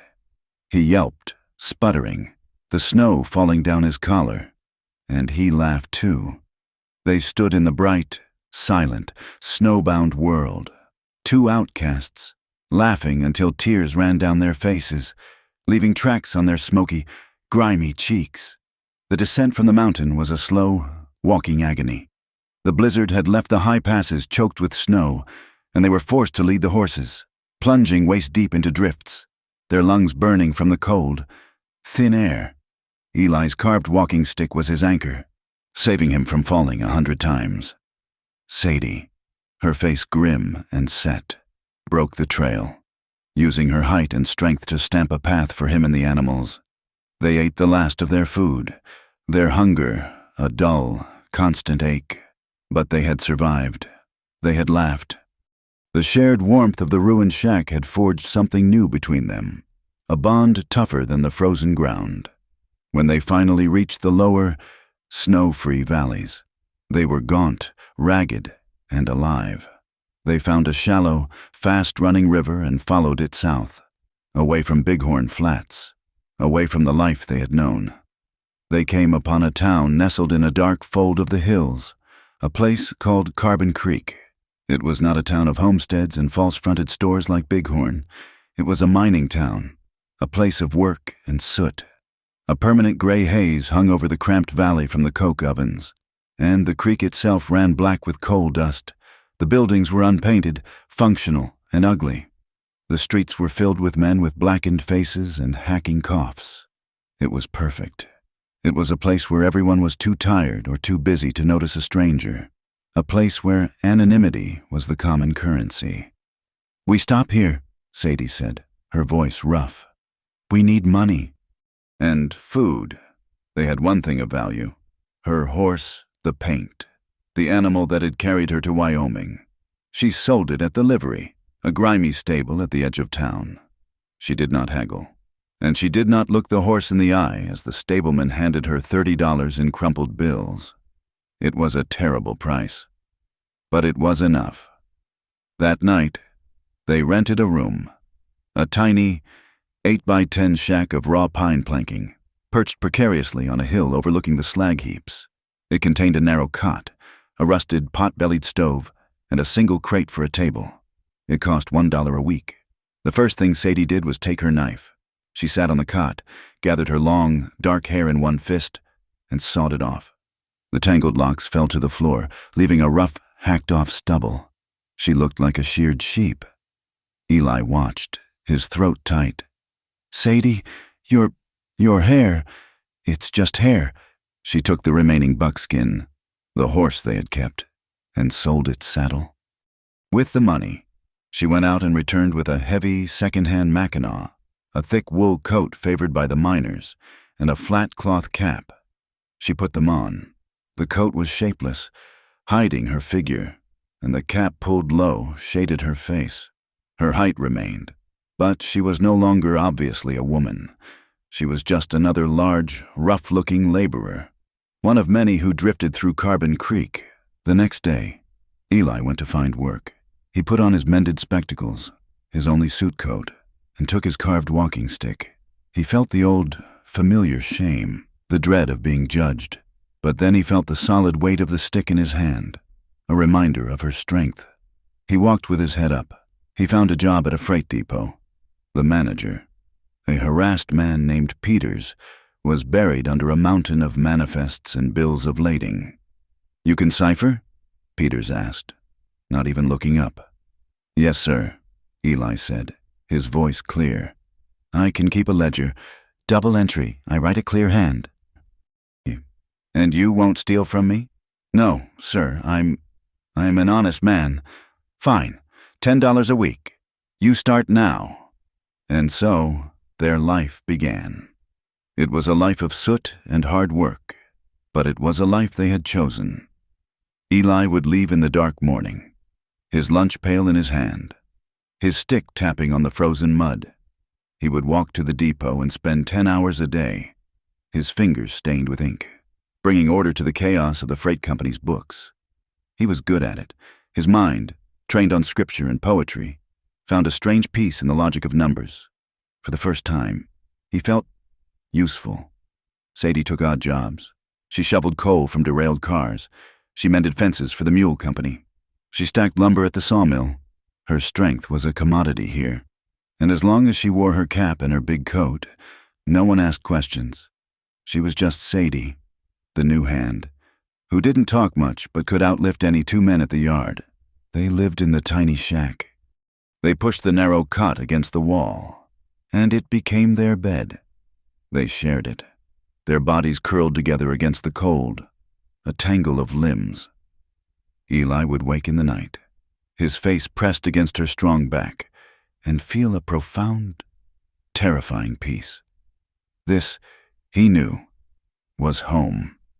They ate meals of beans and bread, sitting at the small crate in the evenings. Eli, his eyes aching, would read to her from a dime novel he had bought for a nickel, a story of a pirate captain. Sadie would sit on the floor, her back against the wall, mending his socks or sharpening her knife. She listened with a fierce, quiet intensity, her eyes on the rough planking. She had never been read to before. They were Mr. and Mrs. Miller. A lie they told the grocer, the landlord, the world. A lie that, in the privacy of their small, cold room, felt more true than anything either of them had ever known. Eli's mended spectacles were a problem. The crack, held by the sticky pine resin, was right in the center of his vision. He squinted constantly, and his head ached by the end of each day. He complained about it once, a passing murmur, and then fell silent, ashamed to be found weak. One evening, 3 weeks into their new life, Sadie came home late. Eli had the stove going, a thin stew bubbling.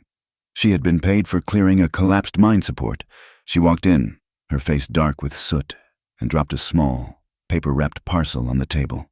"What's this?" he asked. "Open it," she grunted, washing her face and hands in the basin.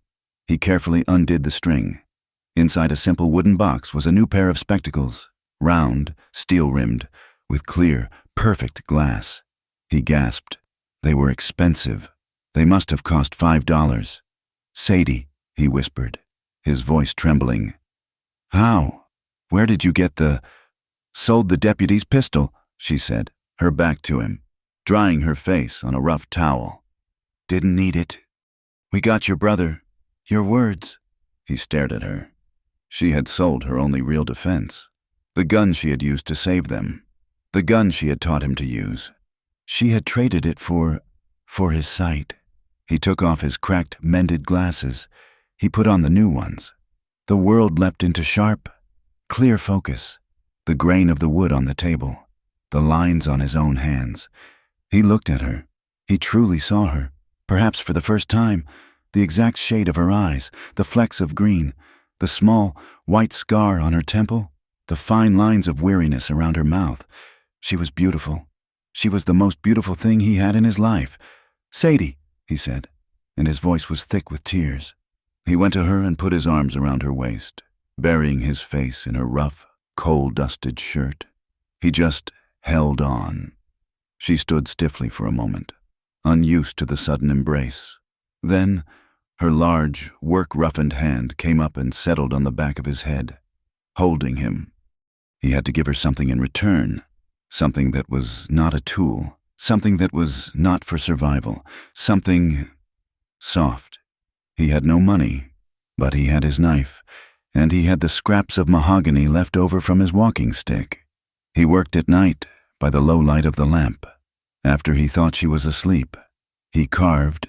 He was not a carver, not like her, but his hands were patient. He carved a small, oval locket, no bigger than his thumb. He sanded it smooth with a piece of rough sandstone, over and over, until the wood glowed, warm and dark. He carved a simple, shallow S on the front. He made a tiny wooden hinge. Inside, he left a small, hollow space. He waited. He walked out by the polluted creek, far upstream, until the water ran clear. And there, pushing up through the half-frozen mud, he found them. The first flowers of spring, tiny, purple asters, tough and resilient. He picked 3, pressed them dry in his ledger for a day, and then, with delicate fingers, he fixed them inside the locket. He tied it on a simple rawhide lace. That night, he held it out to her. She was finishing her beans, her face weary. She stared at the small, wooden object in his palm. "What is it?" "It's a locket," he said, his face burning. I made it. For you." She took it. She turned it over in her massive, scarred hands. It looked like a child's toy. "It's just wood. Eli, open it." She fumbled with the clasp, her fingers too big for the tiny catch. He reached out and opened it for her. She saw the tiny, perfect, purple flowers inside. She stared. She looked from the flowers to his face and back. Her mouth opened slightly. She did not know what to say. No one had ever given her a flower. No one had ever given her anything that was not meant to be used. They're pretty, she whispered, her rough voice stumbling on the word. Turn around, he said. She did, her back to him. He moved her matted, hacked-off hair and tied the lace around her neck. The locket fell, dark and warm, against her skin. She reached up, her fingers closing over it, tucking it under her shirt. She did not take it off. Not ever. The piece lasted for 2 months. It was a cold, hard, working spring. But it was their spring. They were Mr. and Mrs. Miller of Carbon Creek. They were normal. And then, as it always must, the past returned. Eli was late at the depot. A freight train had derailed, and he was working feverishly to account for the lost cargo. Sadie, her own work done, decided to go to the company store for flour, but it was closed. The only place open that sold provisions after dark was the Black Nugget Saloon. She hated the saloon. It was loud, bright, and filled with men, but they needed flour. She pulled her cap low, hunched her shoulders inside her mackinaw, and went in. She kept her head down, walked straight to the bar, and waited. The saloon was thick with smoke, the twang of a bad piano, and the roar of men drinking away their pay. A sack of flour and a bottle of whiskey, she said, her voice a low grunt. Placing the coins on the wet bar, the bartender, busy, just nodded. She waited, and she felt it. A change in the air, a sudden quiet in the noise. The feeling she had felt her entire life. She was being watched. She did not turn. In a dark corner, 2 cowhands, drifted south from Wyoming, were playing cards. One of them looked up, annoyed by her height as she blocked his view. He looked again. He nudged his partner. Abel, he whispered. Look at the size of that. Fella. So? Abel grunted, staring at his cards. No, you look by the bar. By God, I think that's her. Abel looked. He saw the tall figure in the mackinaw. He saw the worn trousers. Then the bartender handed Sadie her things, and she turned. The light from the bar lamp fell on her face, under the brim of the cap. Holy Mother, Abel breathed. It's the giant, the one from Bighorn, Stokes's woman. The one who kidnapped the cripple? Sadie's eyes met theirs. She saw their faces. She recognized them. They were from the posse. They were from her flight. She froze. The saloon, for a moment, seemed to go silent. The men's faces were a mixture of shock, fear, and a sudden, greedy excitement. Sadie tucked the bottle in her coat, grabbed the flour sack, and turned. She did not run. She walked, her strides long and measured, through the crowd, which parted for her. She pushed open the saloon doors and disappeared into the night. That was her, one of them yelled. The $300 bounty. Sadie got back to the shack, her heart pounding. She slammed the door, barring it. What is it? Eli asked, looking up from his ledger. They're here, she said, her voice tight. Men from Bighorn. They saw me. They recognized me. Eli's blood went cold. Are you sure? I saw their faces. She was already pulling her mackinaw back on. We have to go, now. Eli, grab the bag. But our jobs, the shack is a box, she snarled, fear making her voice sharp. Our jobs are just words. They'll have the sheriff, or they'll come themselves. We have to go now. He was stuffing his ledger and his spectacles case into his carpet bag when the door crashed open. It was not the sheriff. It was the 2 cowhands, Abel and his friend, and a third man, a burly miner they had roped in with the promise of bounty money. They were drunk, and they were ready. There she is, Abel yelled, brandishing a knife. Grab the freak! We'll take her to the sheriff ourselves! Eli screamed, stumbling back, grabbing his heavy walking stick. Get out! Leave us alone! The third man, the miner, lunged for Eli. I'll take the cripple. You 2 get the woman. Sadie moved. She was not the clumsy giant of their stories. She was a cornered animal. She hit the miner, a flat-handed strike to his chest. He went down, his head cracking against the iron stove, and did not move. Abel slashed with his knife. He was fast. He caught her on the forearm. A long, deep slice. Sadie grunted, a sound of rage and pain. She kicked him in the stomach, a brutal, heavy-booted blow that sent him doubling over. The second cowhand, seeing his friends go down, his nerve broken, turned to run. Eli, in a cold, clear rage he had never known he possessed, did not let him. He was not the parson's boy. He was the man who had been taught to fight. He swung his mahogany stick, heavy as iron, with both hands, just as Sadie had taught him to hold the pistol. He brought it down on the man's knee. He heard the bone and cartilage tear. The man shrieked, a high, thin sound, and collapsed in the doorway. It was over in 10 seconds. The tiny shack was a wreck, filled with the groans of broken men. Sadie stood breathing hard, blood dripping from her arm onto the floor. "Eli," she panted, "the window." But it was too late. The shrieks had brought the town, and this time they had brought the law. The door, blocked by the groaning man, was shouldered open. The town sheriff, a man named Brody, stood there, his rifle leveled. Behind him were 2 deputies. He took in the scene, the 2 men on the floor, groaning, Eli, pale, holding a stick like a club, and Sadie, bleeding, her face a mask of fury.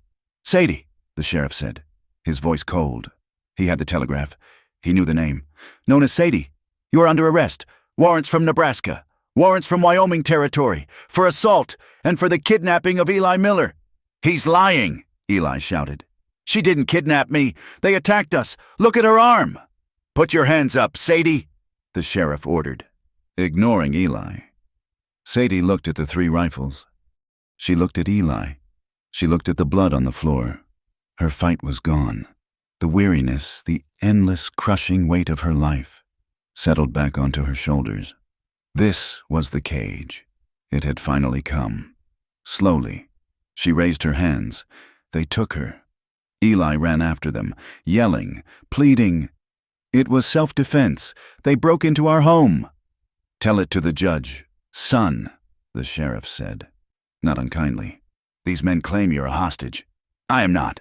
They put her in the town jail, a squat, stone building with 1 barred window. Eli ran to the sheriff's office. "I want to pay her bail," he said, his hands shaking, pulling the few dollars they had from his pocket. The sheriff, Brody, looked at him with something like pity. "Son, there is no bail. Not on these charges. She's got a U.S. Marshal coming for her. She's wanted in 2 territories. I can't let her go." Eli was frantic. He was alone. He ran to the telegraph office. He spent the last of his money. A wire to his brother, Thomas, in Denver. "Sadie arrested, Carbon Creek. False kidnapping charge. They will hang her. Help me, please, Eli." He waited. He knew a letter was faster than waiting for a wire back. He did the one thing he swore he never would. He wrote to his father. He poured everything onto the page. He wrote about Bighorn. He wrote about Calloway. He wrote about Jed Stokes. He wrote about the ambush in their shack. "She is not a beast. Father, she is a woman, and she is my wife in the eyes of God. They are lying. I beg you. Send money for a lawyer. Use your influence. They will kill her for crimes she did not commit. She is my life." He sent the letter. He sat outside the jail, on the cold ground, his back against the stone, and he waited. The reply from his father came 3 days later. It was delivered by the postman, a single, crisp envelope. Eli tore it open, his hands shaking. It was 1 sheet of paper, his father's cold, precise script. "You were warned against softness. You have chosen to lie with a beast, a creature of violence against God and man. You are no longer my son. You chose the beast. You will perish with it." Eli read the words. He read them again. A strange, cold calm settled over him. The last thread that bound him to his old life. The small, frightened boy who lived in fear of that voice. Snapped. He carefully folded the letter, put it in his pocket, and stood up. He was no longer Eli Miller. the parson's son. He was just Eli, and his place was here. He walked to the front of the jail. A small crowd had gathered, as they did every day, to stare at the man-woman who had kidnapped the cripple. They pointed and whispered. Eli, his new spectacles on his face, his carved stick in his hand, stepped up onto the boardwalk. He was shaking, but his voice was clear, and it carried. "You're all wrong," he shouted. The crowd went silent, turning to stare at him. "Her name is Sadie," he yelled, his voice cracking but gaining strength. "And she did not kidnap me. I went with her. I love her." A woman gasped. A man laughed. "He's bewitched." "She saved me," Eli continued, his voice ringing with a desperate, pure truth. "She was attacked in Bighorn Flats. A man named Jed Stokes tried to assault her. She fought back. In Nebraska, a rancher named Calloway tried to force himself on her. She broke his jaw to save her own honor. And last night, those men, they broke into our home. They tried to kill us for bounty money." He pointed at them with his stick. "She has only ever fought to protect herself. And to protect me. Is that a crime? To be strong? To fight back when cowards try to hurt you? Is that a sin?" The crowd was hostile. "She's a monster," one man yelled. "He's her puppet," another cried. A man stepped forward and spat, the glob landing on Eli's boot. Eli flinched, but he held his ground. He did not wipe it off. He looked at the man. "She is a better person, a braver person, than you will ever be." He saw, in the back of the crowd, a few faces, a miner, his wife. They were not yelling. They were listening. Their faces were troubled. They looked at Eli, this small, earnest man, and then at the jail, and they looked shaken. Sheriff Brody came out. "That's enough, son. Go home. You've had your say." Eli ignored him. He walked to the small, barred window. He could see her shadow in the darkness, standing close. He reached his hand through the bars, and her large, strong fingers found his. He pressed his face against the cold, damp stone. "Sadie," he whispered, his throat raw. "You should go. Eli." Her voice came from the dark, a rough, broken sound. "That letter, your brother. Go to him. Take the horse. Save yourself. This is my cage. It was always gonna end here." "No," Eli said. He gripped her fingers, lacing his own through them. He kissed her knuckles through the bars. His new spectacles, so clear, were blurred with his tears. "I am not weak," he whispered, a vow to her, to himself. "I am not leaving. My brother is coming.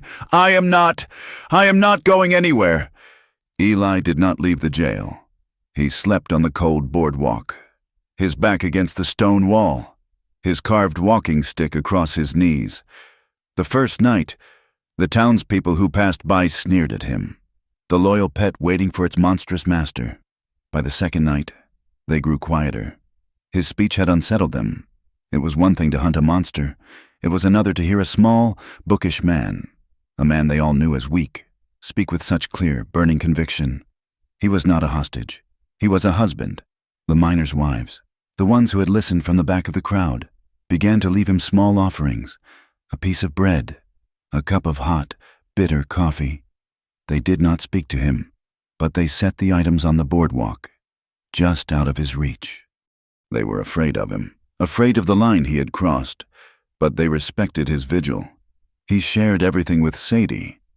He would go to the small window, his fingers lacing with hers through the bars. "They brought coffee," he would whisper. "They just don't want a body freezing on their doorstep," she'd murmur back, but her voice was thick. He saw the sheriff, Brody, watching. He saw the lawman talking to the men Sadie had injured. Their stories, Eli noted, were getting louder, more confused. They had been ambushed. They claimed the giant and her pet had set a trap, but their eyes were shifty. The town was beginning to doubt. On the third day, a man arrived on the afternoon stage. He was not a miner. He was not a rancher. He wore a dark, clean wool suit, a city hat, and he carried a leather satchel. He was tall, like Eli, but where Eli was frail, this man was solid. He stepped down from the coach, looked at the sooty, grim town with an expression of profound distaste. And then, his eyes sharp, he saw Eli. He saw the disheveled clothes, the cracked spectacles, the walking stick, the weary, defiant posture. "Elijah?" the man asked. His voice was not like their father's. It was clear, resonant, and devoid of judgment. Eli stood up, his body stiff from the cold. He looked at the clean-shaven face, the familiar eyes. "Thomas!" Thomas Miller crossed the muddy street. He did not hug his brother. He just looked at him, his gaze taking in everything. "My God, Eli," he said, his voice low. "You look half dead, and you've grown a spine." "She didn't do it," Eli said, his voice raw. "She didn't kidnap me. They're lying." "I know," Thomas said. He gripped Eli's shoulder. "Your telegram was dramatic. I took the first train. They'll hang her. Thomas, they've got warrants from Nebraska." "That," Thomas said, his face hardening, his lawyer's mind taking over, "is what we are about to discuss. Where is the sheriff?" Sheriff Brody was not happy. He was in his office, chewing a cold cigar, when Thomas and Eli walked in. "Sheriff Brody," Thomas said, not waiting for an introduction. "I am Thomas Miller. I am an attorney from Denver, and I am here to represent both my brother, Elijah Miller, and Miss Sadie," Brody sighed, dropping his feet from the desk. "Mr. Miller, your brother is a victim. He's confused. My brother is a grown man." "Sheriff," Thomas said, his voice sharp and cold. "And he is the victim of the kidnapping. Since he is standing here, telling you he was not kidnapped, your Wyoming warrant is fraudulent. That's false imprisonment. Of both of them." Brody's eyes narrowed. "I've got other warrants. Assault on a deputy, aggravated assault on 3 citizens, and a prior. From Nebraska." "Let's start with Nebraska," Thomas said. He opened his leather satchel. "Your warrant is for the assault of a rancher named Calloway. I've been busy since Eli's wire. I have associates. I have here a sworn affidavit. Sheriff, not from Calloway, but from a man named Silas Green, a former hand on Calloway's ranch. It states that Calloway, 2 months ago, in a drunken rage, confessed to Mr. Green. He bragged about attempting to break in his new giant and how she ruined his face for it. He has since been accused by 2 other workers of similar abuses. Calloway's warrant, Sheriff, is a lie. It's the desperate act of a shamed man. It will not stand up in any territorial court, and you know it." Brody read the affidavit. His face grew grim. He had been played. "That still leaves the local charges," Brody said, his voice harder. "She broke Deputy Pike's wrist. She crippled a man's knee. Self-defense," Eli said, his voice clear and loud. He was not stuttering. Thomas held up a hand. "Let's review the facts. The men you're protecting were drunk. They were bounty hunting, which is a gray area of the law at best. They were not officers of the court. They broke down the door to my brother's private, rented home. Is that disputed?" Brody was silent. The lock on the shack's door had been shattered. "They entered his home, armed, with the intent to do violence and commit a kidnapping for profit. Miss Sadie and my brother defended themselves. She has a knife wound on her arm to prove it. My brother was attacked. The only assault here, Sheriff, was the one committed by those men. Or are you telling me that in Carbon Creek, a man doesn't have the right to defend his own home?" Brody was trapped. He was a lawman. And the law, as this Denver lawyer laid it out, was not on his side. He looked at Eli's fierce, intelligent face. He looked at the cold, hard affidavit. He was holding a woman on fraudulent warrants, and the only witnesses against her were the very men who had attacked her. He sighed, a long, weary sound of a man who was tired of this town, this soot, and this whole ugly affair. "She's a menace," Brody said, his last defense. "She's too strong. People are afraid." "That is not a crime, Sheriff," Thomas said. "Not even in Wyoming. Now, release her." Brody stared at Thomas for a long, hard moment. Then he grunted. pulled a heavy ring of keys from his belt, and walked out to the cells. Eli rushed to the window. He heard the metallic scrape of the key, the groan of the hinges. The cell door opened. Sadie stepped out into the hallway, blinking in the light. She looked at Eli. She looked at the tall, well-dressed stranger beside him. She walked into the office, her boots heavy on the floor. She was free. "Ma'am," Thomas said, tipping his hat. "Thomas Miller. It's a pleasure to finally meet you. Eli speaks very highly of you." Sadie just stared at him, her mind unable to process. She looked at Eli, her eyes wide, questioning. He's my brother," Eli said, his voice thick. "He's a lawyer. It's over. Sadie, you're free." She did not cry. She did not smile.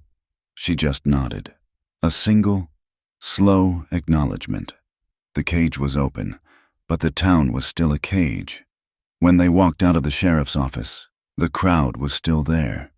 They saw Sadie, not in chains. They saw Eli standing beside her.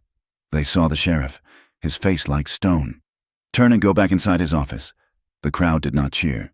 They did not move. They just stared. A low, hostile murmur went through them. Abel, the cowhand, his arm in a sling, stood at the front.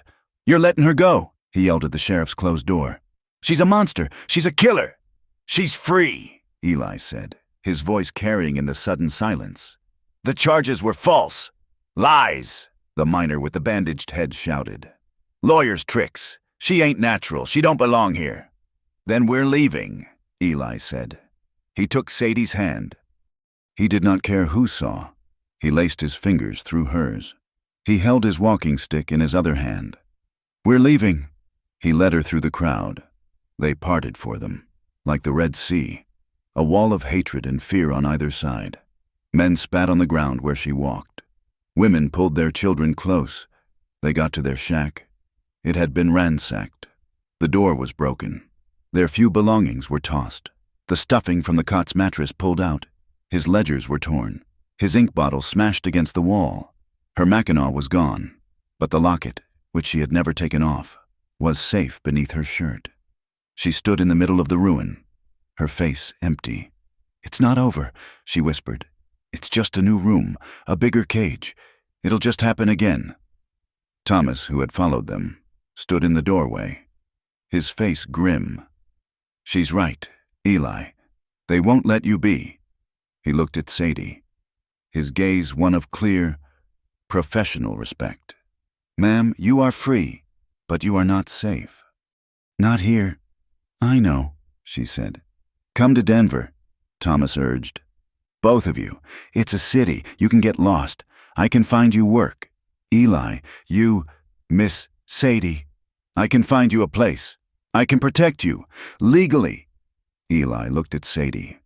Denver, a city, a new life, safety. Sadie looked at the ruined room. She looked at the clean, kind lawyer, and she shook her head. "Thank you, sir," she said, her voice rough. "You're a good man. You're like him." She nodded at Eli. "But a city. It's just more people, more stairs, more folks to whisper, more saloons for trouble to find me. I can't." She turned to Eli. Her eyes were full of a terrible, quiet grief. She touched his face, her hand rough against his cheek. "You should go. Eli," she whispered. "Go with him. Go to Denver. Be a bookkeeper. Read your poems. Be safe. You deserve peace." She was letting him go. She was setting him free from the cage of her life. Eli looked at her. He looked at his brother. He saw the path Thomas offered, a return to the world of numbers, of quiet rooms, of safety, a life where he could be the parson's boy again, forgiven, redeemed by his respectable brother. He looked back at Sadie, her scarred, beautiful, strong face, her eyes, which had seen him, all of him, and had not looked away, the hands that had held him in the blizzard. "I have peace," Eli said. He took her hand, the one on his cheek, and he kissed her palm. He turned to his brother. "Thank you, Thomas, for my life, for her life. I will never forget this, but I can't go with you." Thomas studied his brother's face.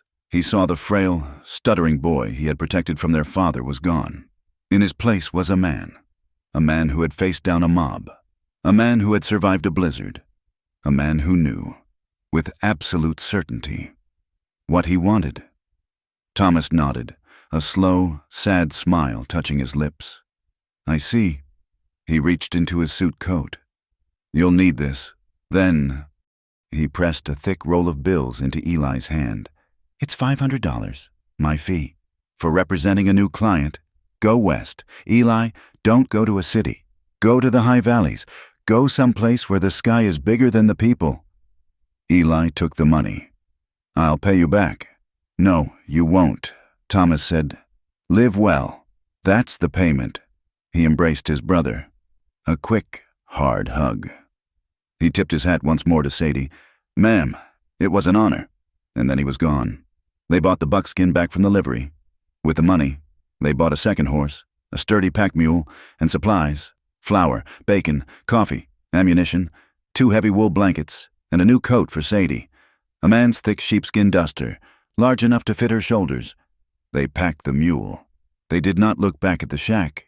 They did not look at the town. Eli climbed onto the buckskin. He was no rider, but he was not the man who had screamed and clung to the mane. He sat the horse, his walking stick tied to the saddle, his back straight. Sadie mounted her new horse. She looked at him, her face under the shadow of her old hat. She was ready. They rode out of Carbon Creek. They rode west, toward the setting sun. He followed her to the edge of town, the last line of soot and slag. She stopped. She looked back at him. A final chance. "Eli, you don't have to do this. It's a hard life, and I'm hard." "You're my peace," he said. She stared at him for a long moment. Then a small, slow smile, the one he had seen in the snow, touched her lips.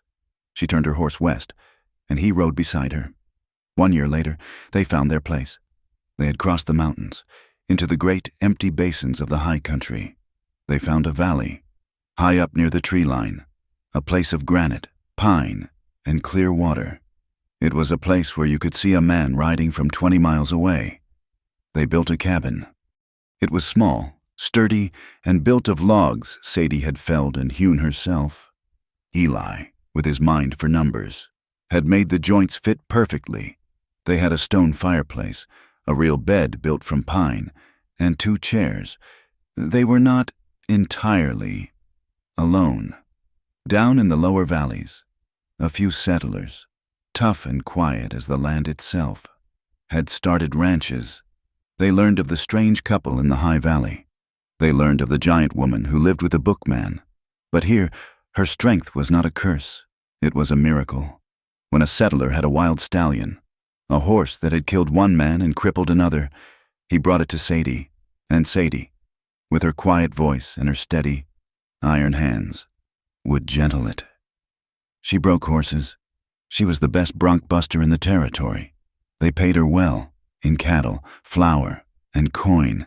They respected her, as one respects a force of nature. And Eli had his books. Thomas sent them, crates of them, on the freight line. Poetry, history, science, philosophy. He ran a small library from his front room. The ranchers, starved for words, would ride up, and he would lend them books. He taught their children to read. He wrote their letters for them. He was the bookman, the one with the clear hand and the quiet voice. They were Mr. and Mrs. Miller, and here, in the high, clean air, the name fit. One night, the first heavy snow of their second winter began to fall. It was quiet, a thick, soft curtain blanketing the world. Inside the cabin, their fire burned steady and bright. The wolves, distant, howled at the moon. Eli sat by the fire, his new spectacles perched on his nose, reading a book of poetry. He was not reading of bright stars. He was reading about the sea. Sadie, who had been oiling a bridle, put her work down. She came and sat on the floor, her head resting against his knee. He put his book down, and his hand settled in her short, thick hair. They sat in silence, watching the flames. She turned. She looked up at him, her face soft in the firelight, the locket he had made her resting against her collarbone. She took his hand, the one that had held the book, and she kissed his palm. She kissed the ink stains on his fingers. "You ever think, Eli," she whispered, her voice a low, warm rumble, "that maybe we were just meant to be strange together?" He looked at her. He saw the giant who had terrified a town. He saw the woman who had cried in the dark. He saw the hands that could break a man or gentle a horse. He saw his wife. He smiled. He leaned down and pulled her close, his arms around her. He whispered against her hair, "I only ever wanted your kiss." Outside, the wolves howled, a long, lonely call in the vast, cold wild. Inside, their fire burned steady. Thank you so much for listening to our story. It means the world to us. We would be truly honored if you would leave a comment and let us know where in the world you are listening from. We'd love hearing from you. If you enjoyed this, please consider subscribing to our channel, From Wild West, for more stories just like this one. And finally, please share your thoughts. What did you feel? What did this story make you think of? Your words are the fuel that keeps us writing. Thank you.